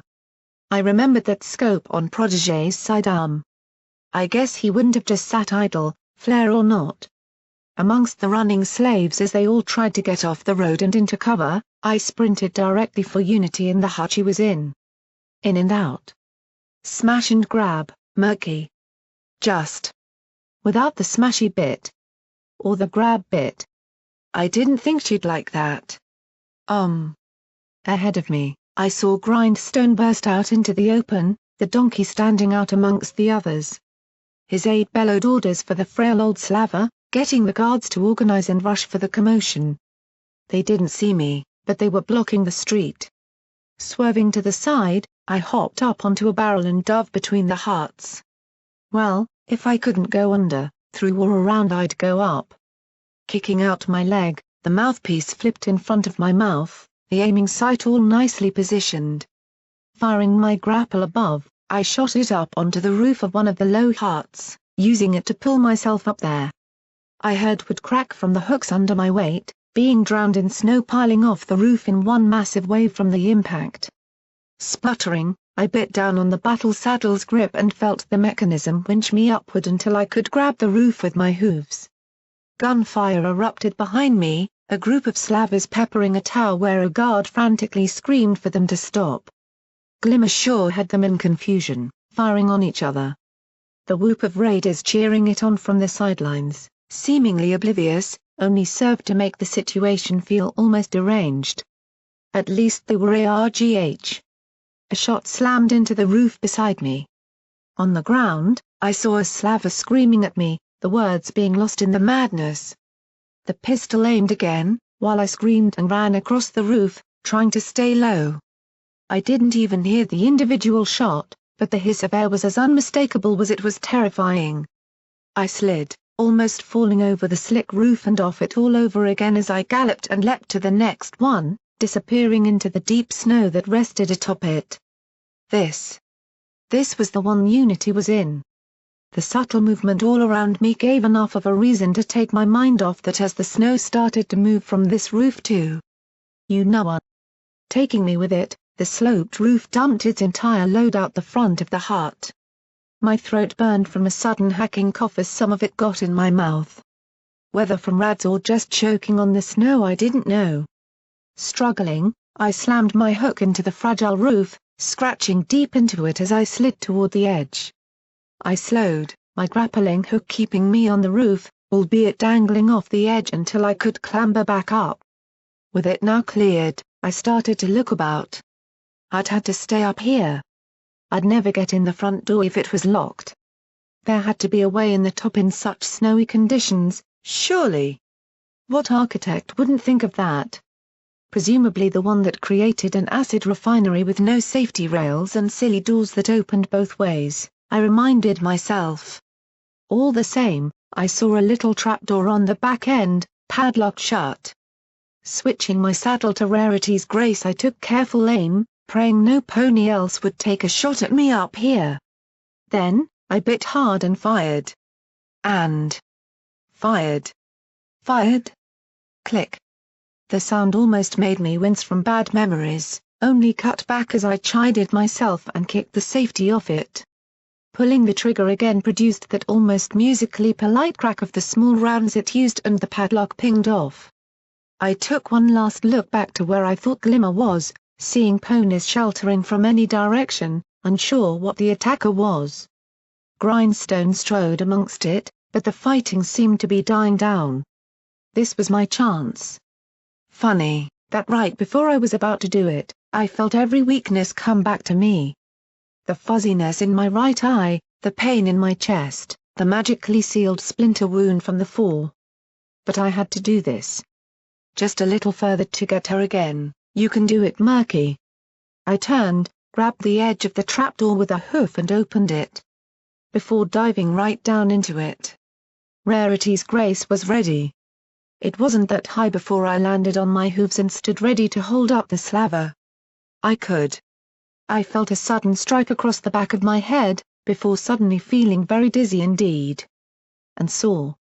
Even before I'd gotten a look at the room, I collapsed to the ground.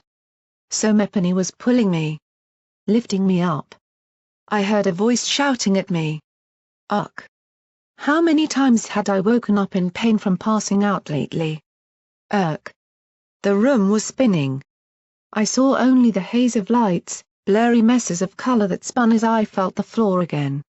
Somepony grabbed my hoof, pulling me unsteadily up. I blinked a few times, trying to reassert myself. Murky. With a rush, my senses came back. Gunfire from outside, the crackle of a fire and its warm heat upon my back and the sight of a shape close to my face. Somepony's eyes. A few more blinks and I finally got my bearings. I was in the cabin. Trashed furniture lay around me as the battle restarted outside. Goddesses. My head hurt. I'd been hit with something like a...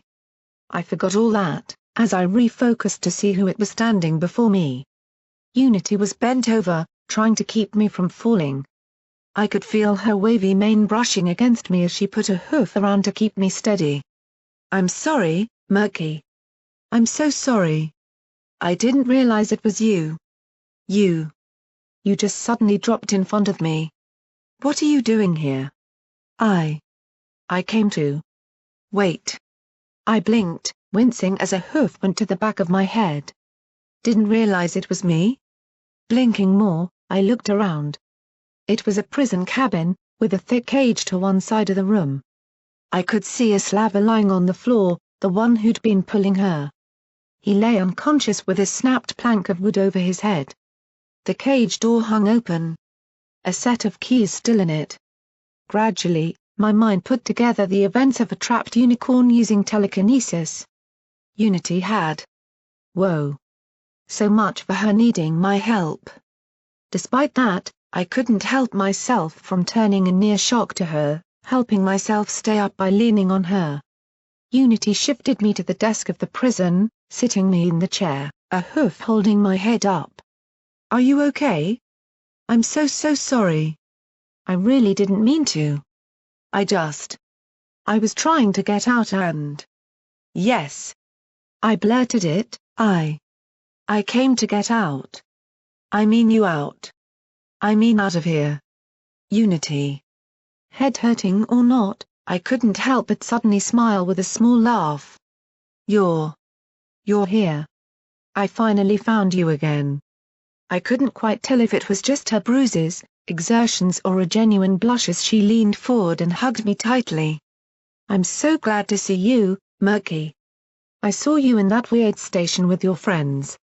Just never thought I'd see you on this mountain. I've been trying to get out myself and get away from these weird places and what they want from me.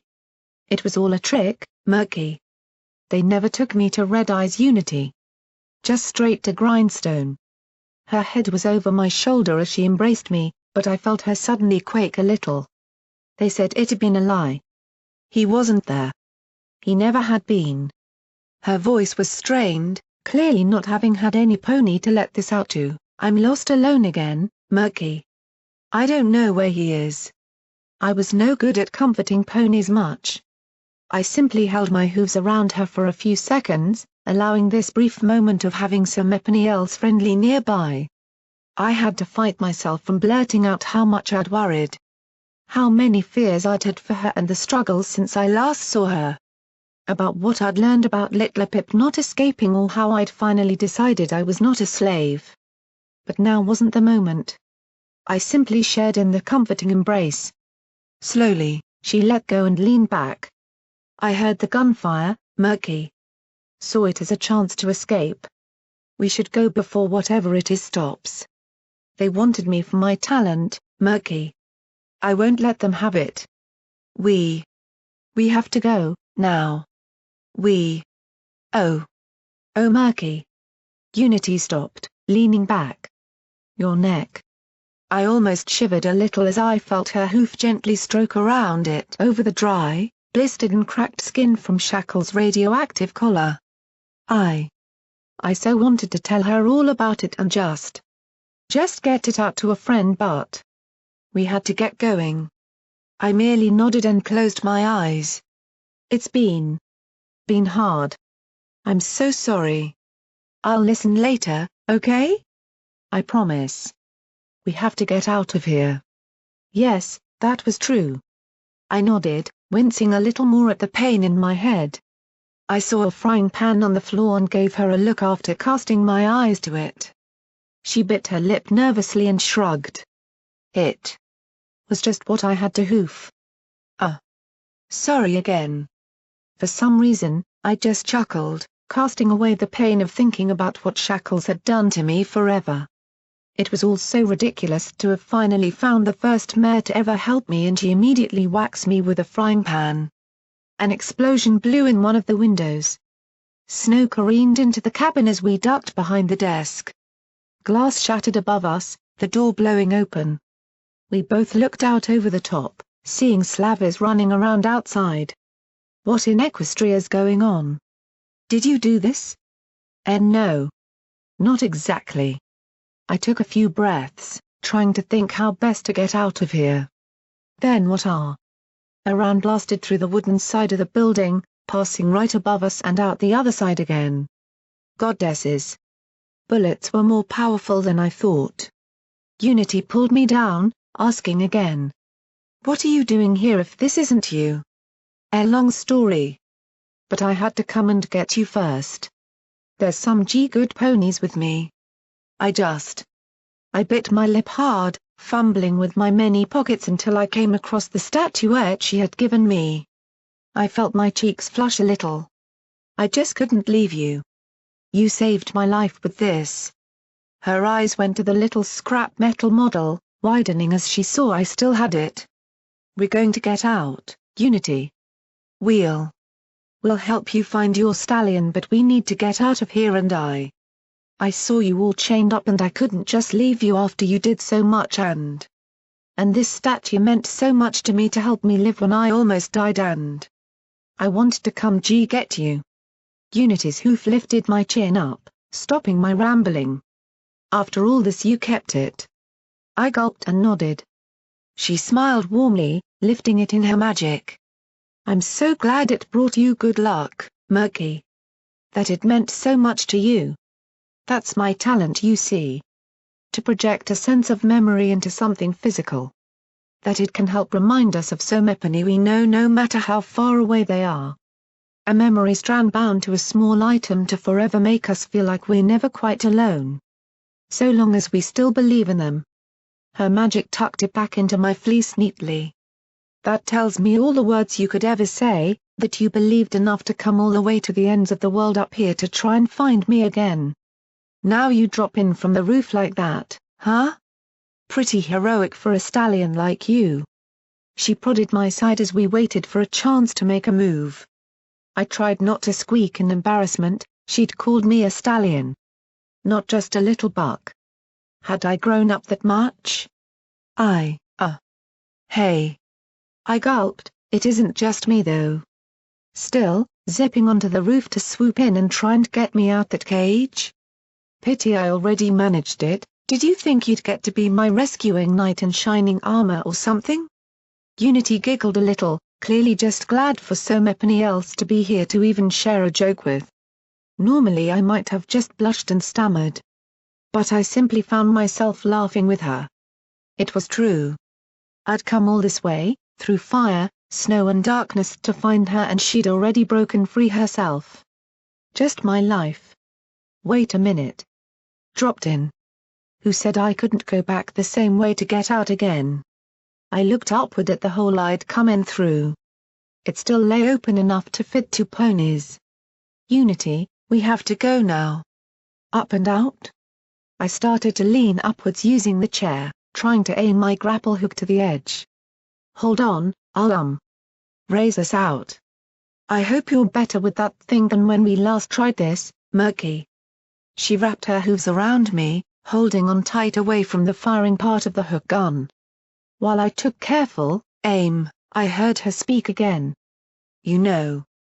When I asked your name you just said Murky, is that your full name?" Had I only told her that bit? I must have. Why did I do that? Probably I'd just been embarrassed. I still was. It's the only bit that matters. That felt good to say. Throwing off another chain that bound me to what I was. She looked confused, but let it slide. Holding myself still, I bit down on the saddle to let the hook rocked out. It flew right through the hole, into the sky above. I'd missed. Outside, I heard somepony shouting in. "Retcha, you got that mare? Grindstone wants her in the mine. Safer. Come on, move it." Oh dear. Up above, the hook kept flying up. I tried to bite down hard to make it zip back to try again, but that'd take a few seconds. "Retcha. Come on, buddy. Murky." Unity hissed into my ear. "Come on. I'm trying." The hook came tumbling back to earth, before with a little stroke of an idea I hopped to the side a little, making it fall and drag back into the roof, catching on the ledge of the trapdoor before it came through. I didn't waste time, biting down to raise us both up slowly, the wire taking our weights fine, if a little sluggishly. "Retcha, you swine, I had to get across under fire to tell you this, come on you lazy hay." A slaver ran in the door, rifle in hand. He saw us lifting toward the hole, almost standing in surprise before the gun raised. Unity's horn lit and I saw his magazine fall out of the weapon, the tug on the weapon causing the 1 round he'd already chambered to go wild into the roof beside us. My hooves reached up, grabbing the edge of the trapdoor and struggling with all my little might to pull us through, my chest and side stinging badly under my bandages. Crying out in pain, I flopped onto the slick wet roof, feeling Unity roll out after me. We had to get a breath after that, just to crack. The roof exploded into splinters beside me. Then another hole, closer. I shrieked and rolled over again, as Unity went the other way, both of us coming to our hooves. He was firing from below. Clearly a bit dumb to shoot at the mare his master wanted. Murky. This way. Unity immediately galloped over the roof, trying to keep her footing, leading the way to the edge before simply leaping off. Trusting in her, I did the same, diving headlong away from the wood being carved up by rifle rounds. Dropping to ground level, I landed in the same snowdrift she did, sinking deep into it. Sputtering and flopping my hooves around, I strove to get out of it as fast as I could. Was it just my imagination to feel my chest tighten so quickly? The stress? Breathing shallow and fast, I crawled out of it, fumbling for my canteen. Unity popped her head out of the snow, her wavy mane soaked and hanging straight down before clambering after me. Both of us were shivering, Unity in particular had no proper winter clothing. Between the two cabins, we could see ponies still firing toward the outskirts of town. Presumably Somepony had spotted that shots were coming from Protégé's position.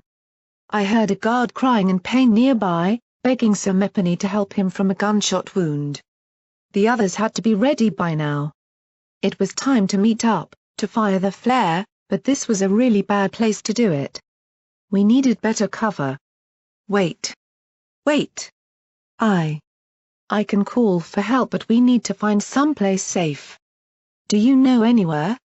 Unity stroked her chin for a second, her other hoof trying to wipe any snow off of her. There's a small storage area near the fence a couple dozen meters from here, I think. Big iron boxes. Would that work? I nodded. Not wasting time, the pair of us galloped off around the back of the cabins together. Slipping on slush or huddling in small places as slavers rushed past, even the short distance felt lethal. Bullets whined over our heads, the slavers firing at their attackers. There were no griffins, shackles presumably unable to garner any from their loyalty to Red Eye, so the slavers lacked any kind of eye in the sky. Something I imagined Glimmer and Protégé were exploiting for all they could in the thick mountain terrain. One cabin was on fire, sending embers floating in the snow toward us as we ran past it.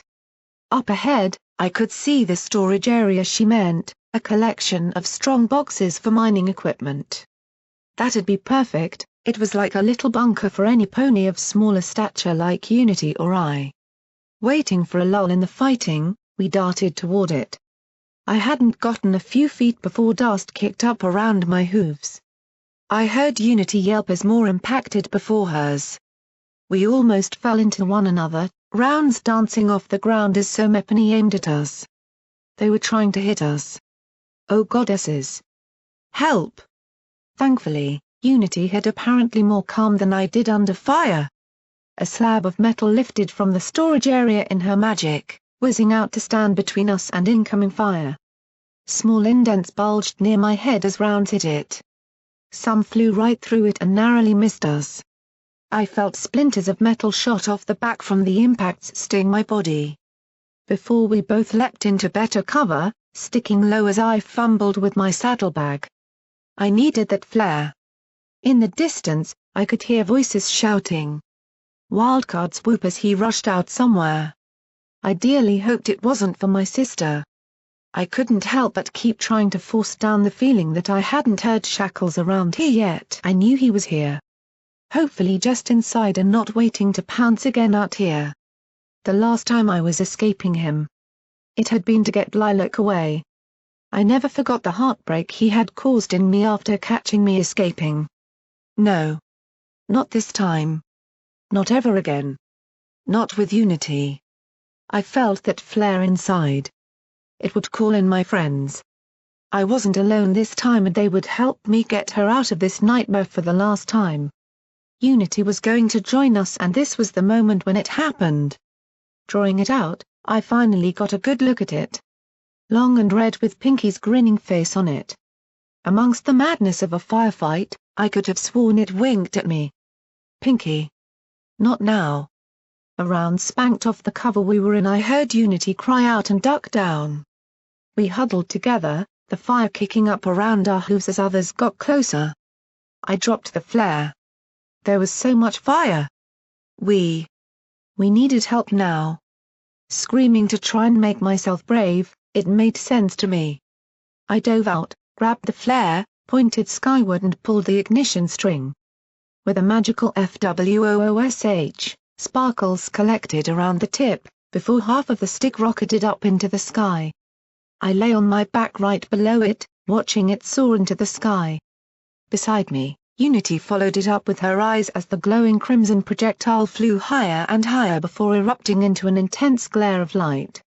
Exploding in the air, it made the shape of a grinning pony, before falling into becoming a liter beacon hanging in the wind to fall slowly, casting a haze across the entire mining camp.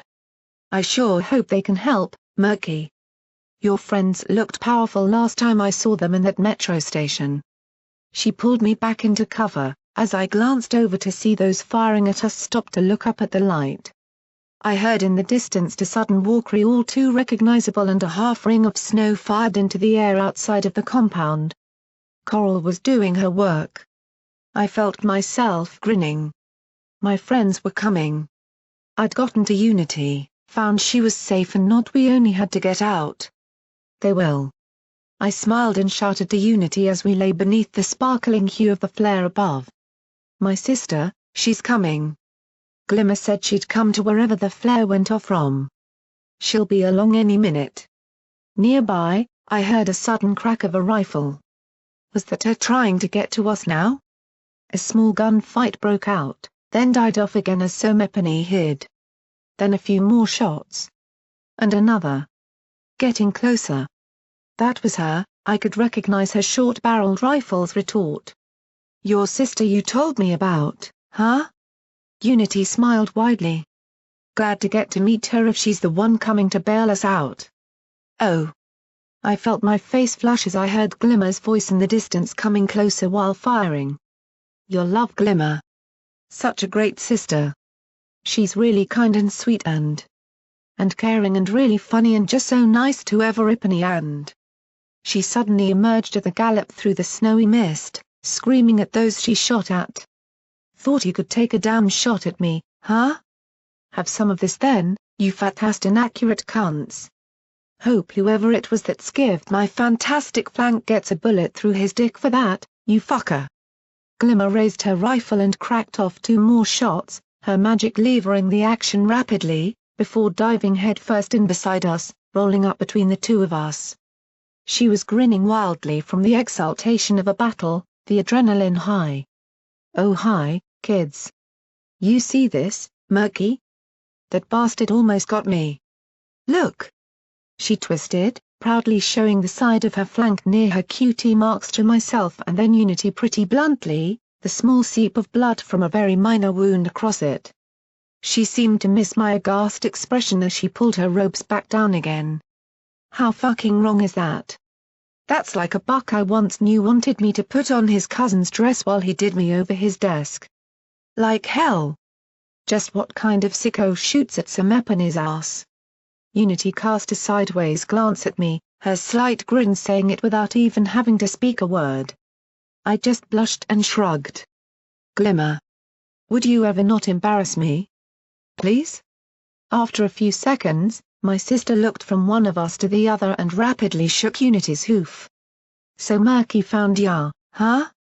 Good to meet you, Unity. I'm his big sis. Betcha he's told you all about me. He's sure told me all about you. She cast a little wink to me, before looking back at Unity. I tried to hide my face in my hooves. Oh goddesses.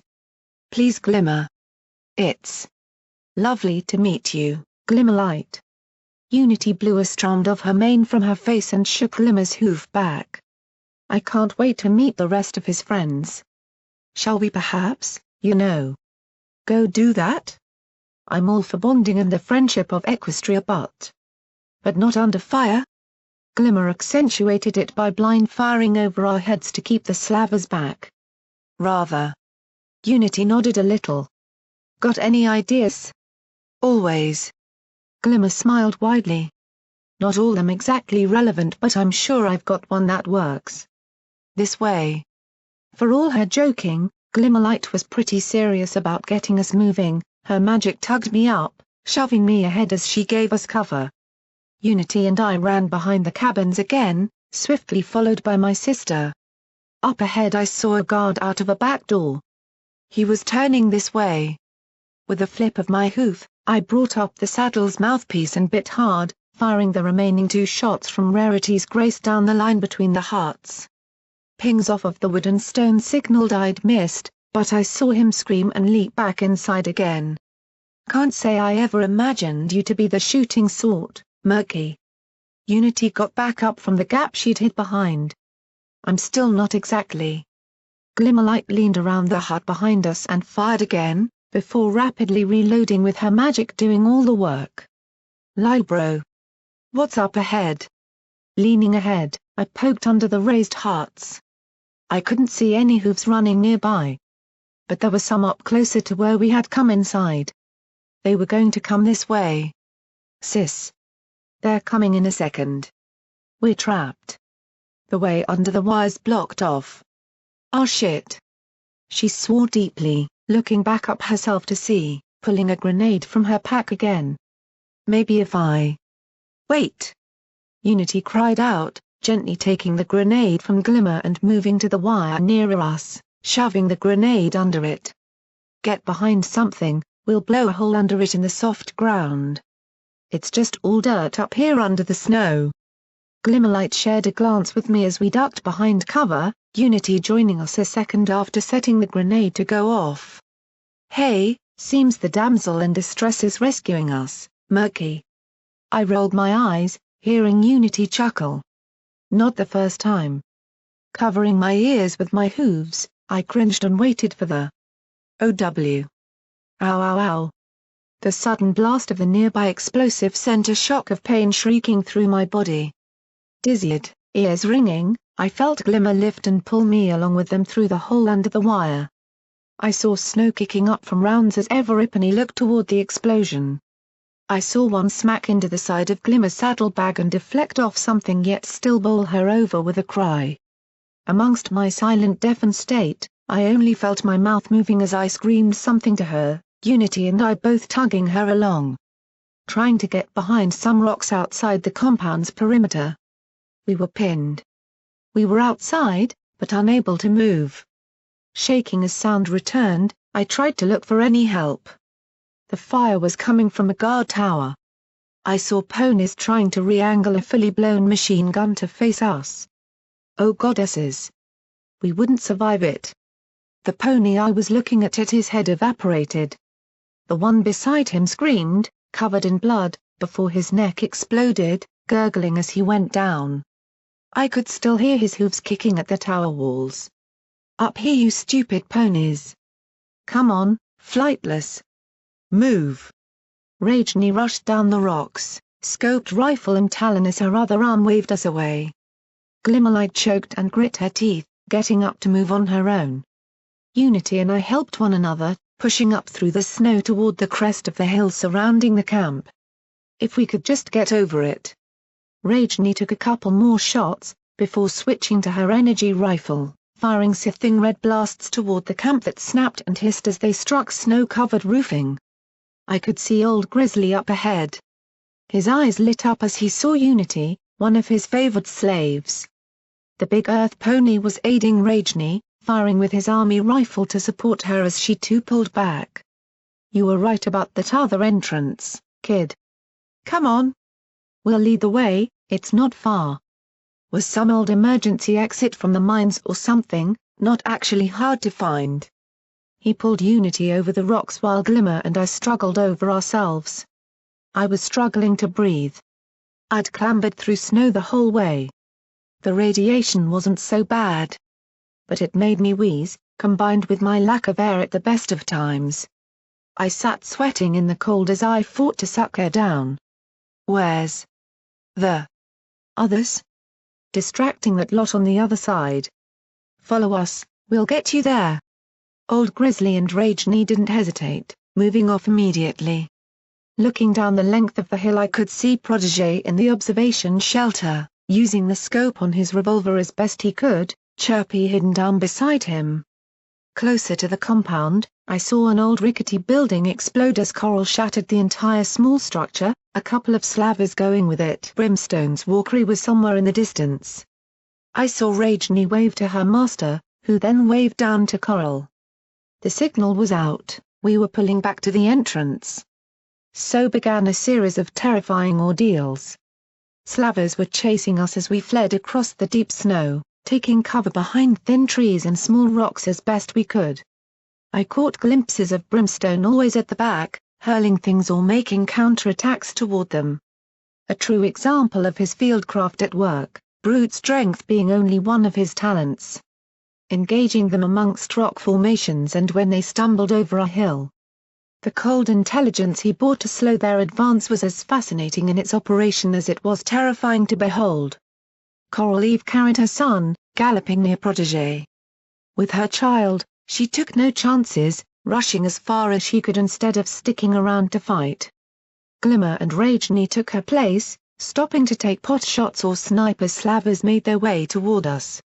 3 times I was pinned, with no cover but having to dig into the snow itself and pray they didn't shoot near me. 3 times I had to gulp the remainder of my canteen from out of fear of the effect. Unity was sometimes with me, other times with Grizzly.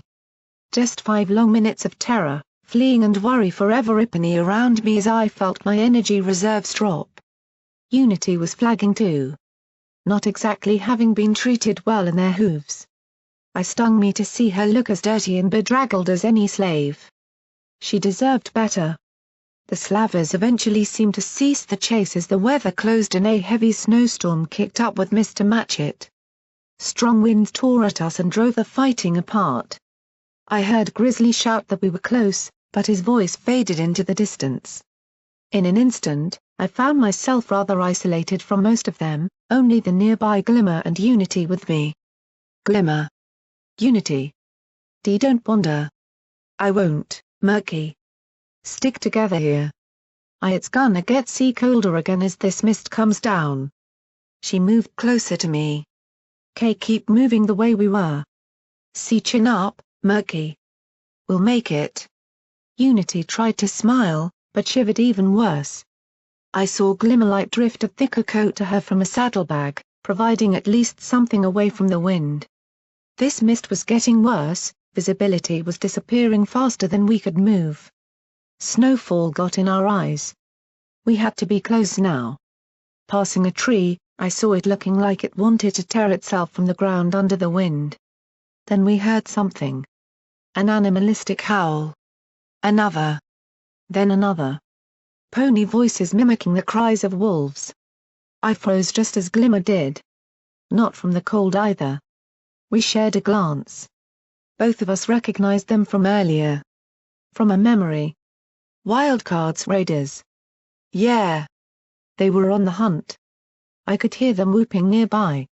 Just like the forest near Creaky Hollow, the drug-addled psychopaths were bounding heedless of the bold through the snowy forest. I heard screams of finding tracks, bloodthirsty promises and even the occasional gunshot into the air. Sometimes, I thought I saw dark shapes moving amongst the trees. They had overtaken us. We're on all sides. Keep moving, Murky. Just keep moving. Keep moving. She sounded as scared as I felt. Holding close to one another, we staggered and tripped over hidden trunks and rocks in the snow. I felt ill inside, my chest tightening for sure this time. I struggled not to cough. Not now. We just couldn't see. I even tried to check my pit buck but it hadn't been anywhere near this entrance to maybe spot it on the map. At least not without the indicator only an EFS would give me to locate things. Tracks. Yeah, tracks. Follow. Coming to get you. They barked and sung behind us. It was definitely our tracks. Pulling at Glimmer, I whispered into her ear. We can't outrun them. We don't know where we're going. They do. My sister thought for a second, looking around. Then she suddenly galloped up an incline toward a large rock sitting precariously, settling down behind it. Then we ambushed them, Murky. Just like in the memory. Only this time I win. We waited. Without really intending to, the three of us somewhat crowded together against the cold. Unity was between the two of us given her lack of winter clothing. I could feel her shivering as much as I was and hear the chattering of her teeth. She gripped my front leg and pulled me into a small hug. I never said thanks, Murky. For coming. It's. Okay. I muttered. Really. I didn't know what was happening. I don't know what's going on anymore. I just can't remember. I don't even know why. Hun? Glimmerlight turned to look at us. When we get away from this forsaken mountain, give me a chance. Memory's my thing. Whatever talent you have, those Slavers wanted it. I'm sure you saw in that station that all this is to do with memory magic. Maybe that's got something to do with it? Unity nodded, her head shivering badly against the cold. So was I. The snow was beginning to form around us. Just give me a chance, Glimmer continued, I'll take a look into your mind, see if I can maybe draw out anything forgotten into an orb. Then we'll see. My sister looked at me and smiled. Get to use my talent on something good for a change. Softly, I leaned in, hugging both of them tightly. We'd figure it out. We'd figure it all out. Together. There wasn't much opportunity to enjoy the moment, unfortunately. My ears twitched, a sound coming in across the nearby area. There was somepony coming. Seeing my ear perk up, Glimmerlight swiveled around, weapon aimed.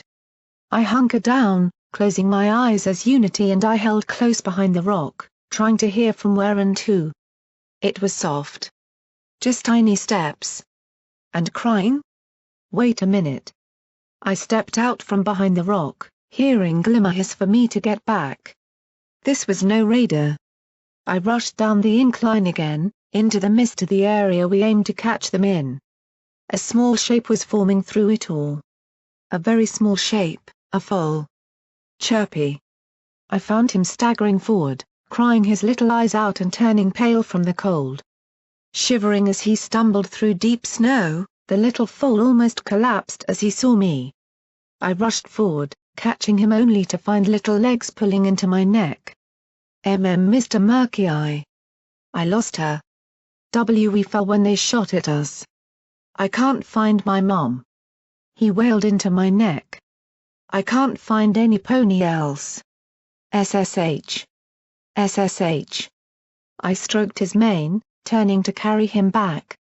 Auntie Glim's up there. We got you. The name I hoped would calm him, somepony he dearly loved. I just heard him cry more, worried for his mother. I knew the feeling. More sounds came to my ears. More ponies galloping around. Coming this way.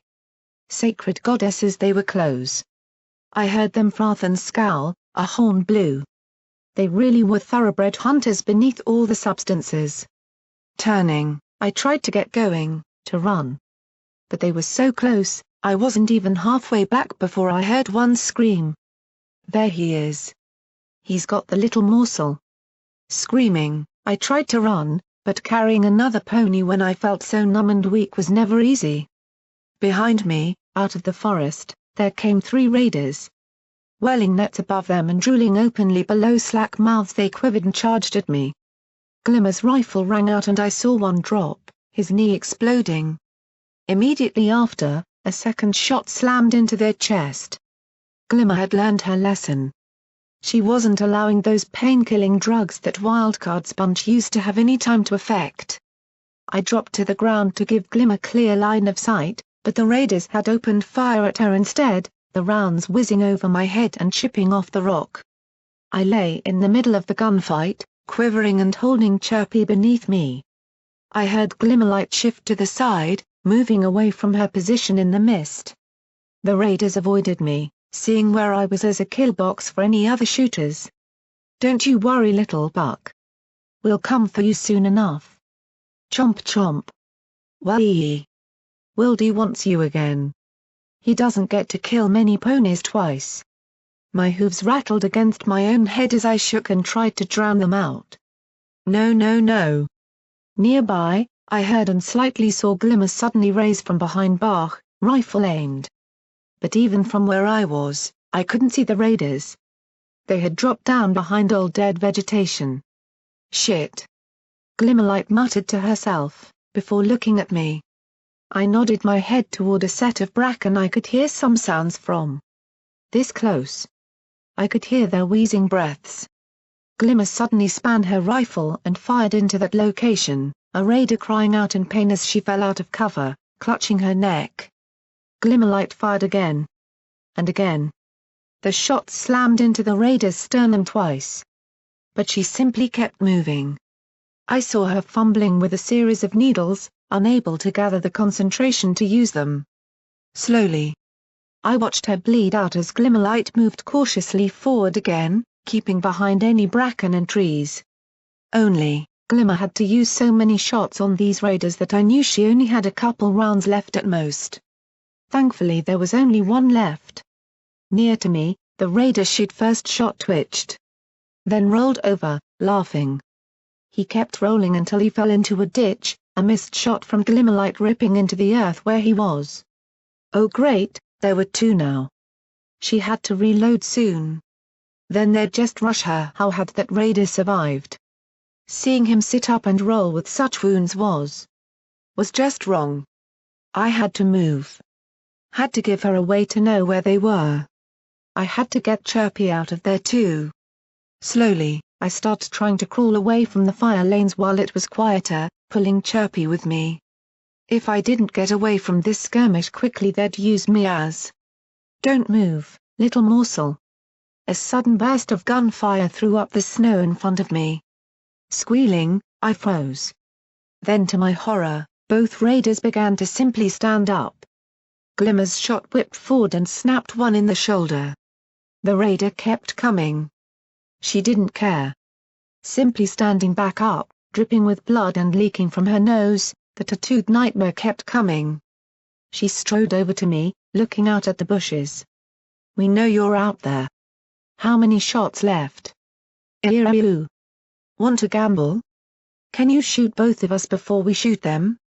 I saw the barrel of a gun point at myself and Chirpy. I tried to hide him, put him behind me. The thought of putting myself in the direct firing line terrified me but I had to. We like a gamble. Likes it. The male raiders squealed happily. I could see numerous needles in a bracelet. Each was filled with various colors of liquid. Wanna play, girl?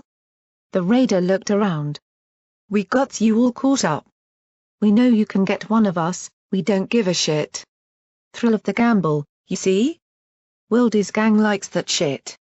Come on. Try and kill both before we pull the trigger. Which one of us bites it before your runs do?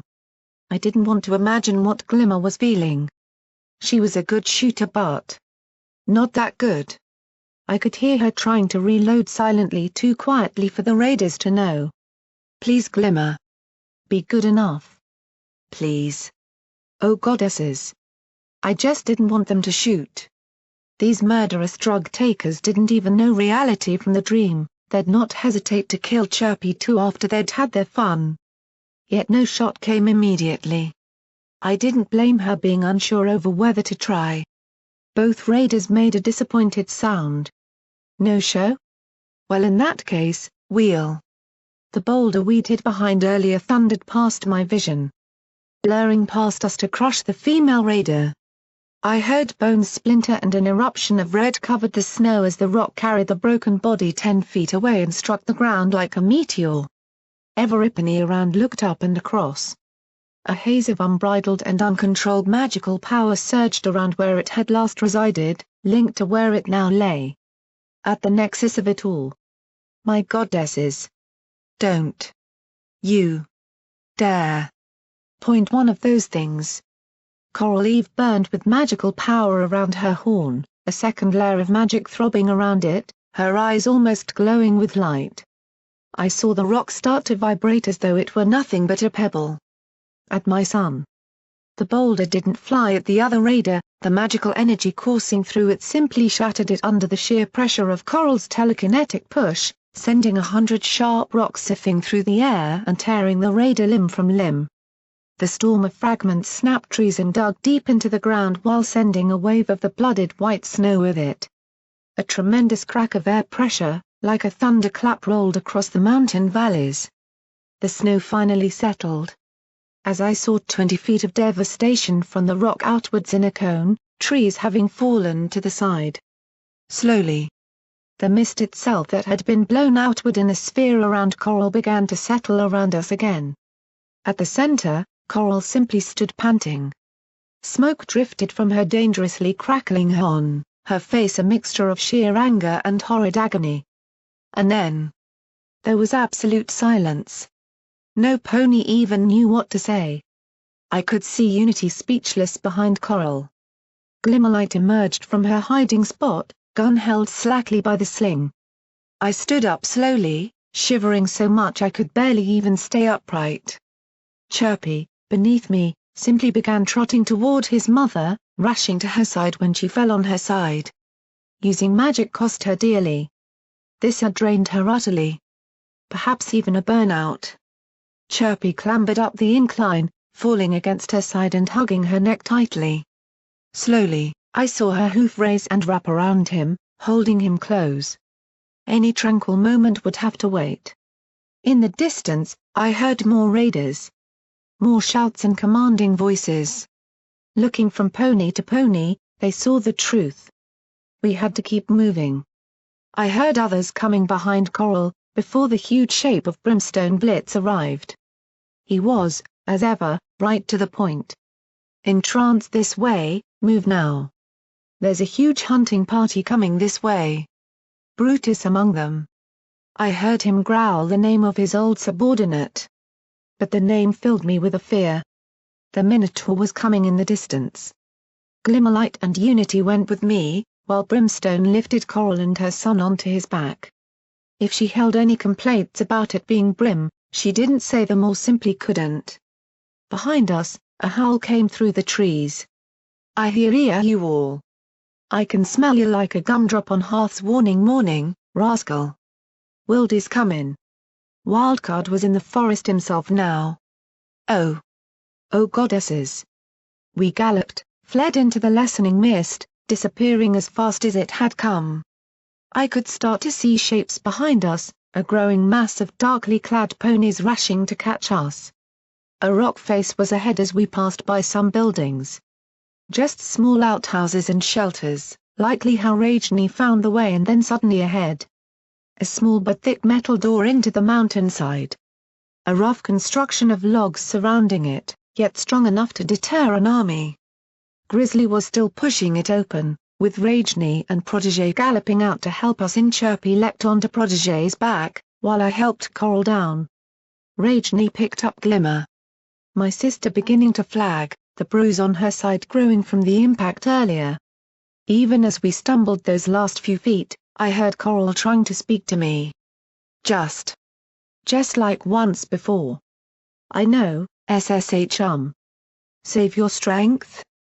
She groaned and I pulled her upright. Not far. Not far. I could hear the raiders leading the charge behind us. Some shots went above us. Helping Glimmer again, she. Coral coughed, she deserves it. Even if she needs to sort herself out. I still care for her. I know, Coral. Please. Hurry. I did know. I'd known for a while, but to hear her say it. That meant a lot. No matter what truths we found out, I knew they would endure the reality and the arguments about it. I had confidence in them.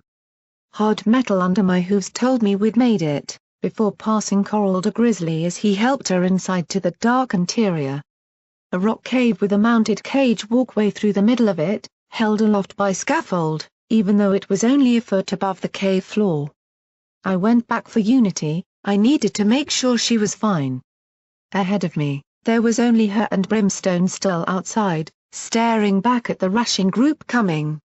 Ahead of them all I saw that cybernetic monster with his eyes glowing and pistons whirring as he sprinted implacably through the snow, kicking it up in his wake.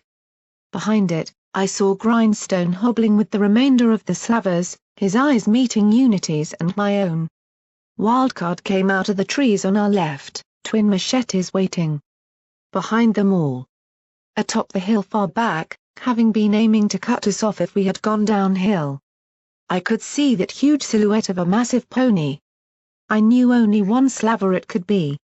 He was looking directly at me across hundreds of feet. I couldn't tell any details. But I could feel his eyes burning into me. Slowly. I saw a hoof raise, a collar dangling from it. Shackles, Grindstone and Wildcard. They were all out there. Yet we had escaped them for now. We were safe. They couldn't get to us before we closed the door behind us and blocked it. Slowly, we both turned away from them, Unity casting a disgusted look at Grindstone before she went.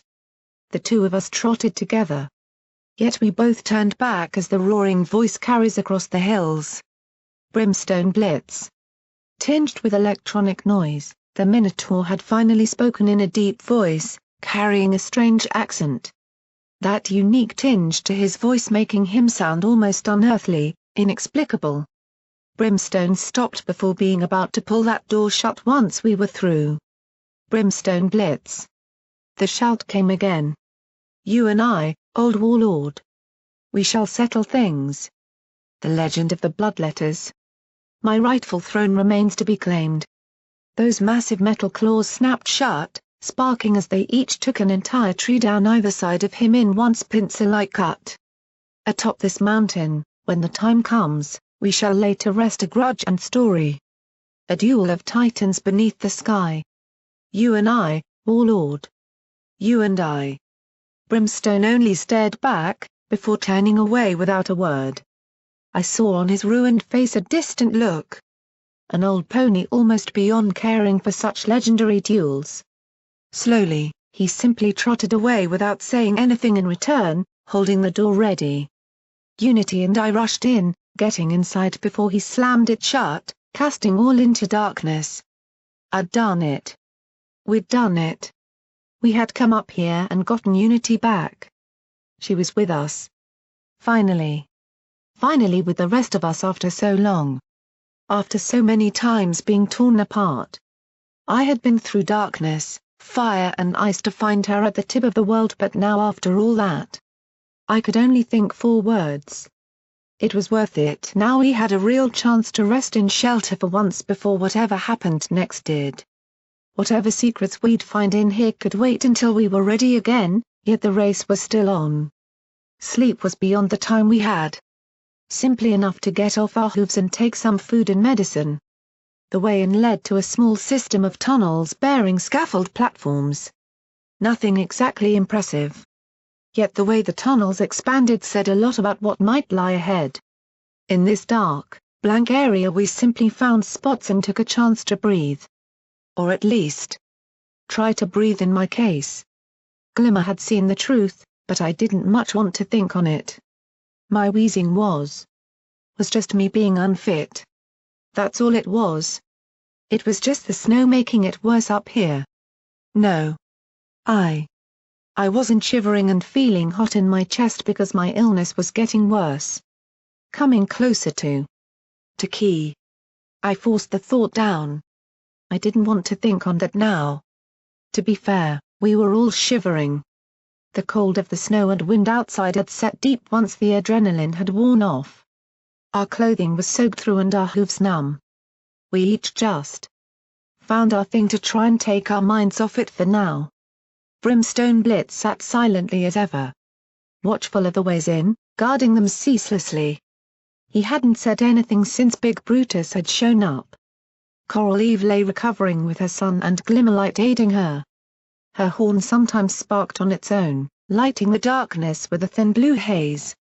According to Glimmer, she hadn't burned out, but it had caused her a lot of shock. I hoped she'd be fine. We might need her power. A power I'd been sorely underestimating.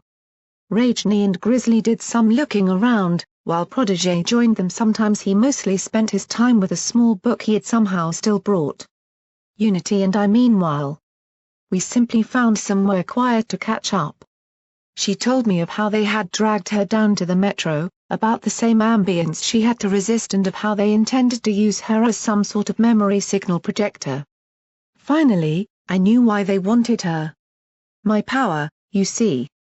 She drew out my statuette that sat between us, atop the page of my journal we'd been looking at. I told you it's to bring ponies together.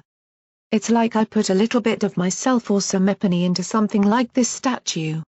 Not, well, literally. Just a replica, a sensation. A little magical field of memory, so they'll never feel alone or separated when nearby it. I used to sell it in the wastes on things like photo frames or treasured items.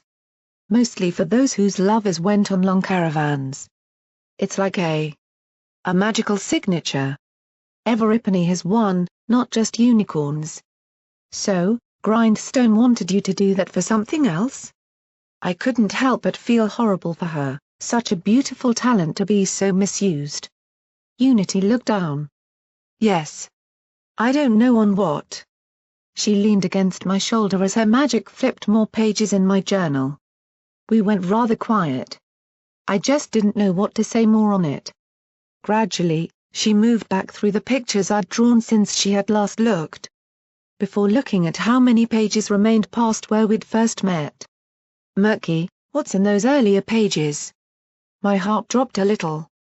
Just old memories. Before I met you. Bad times.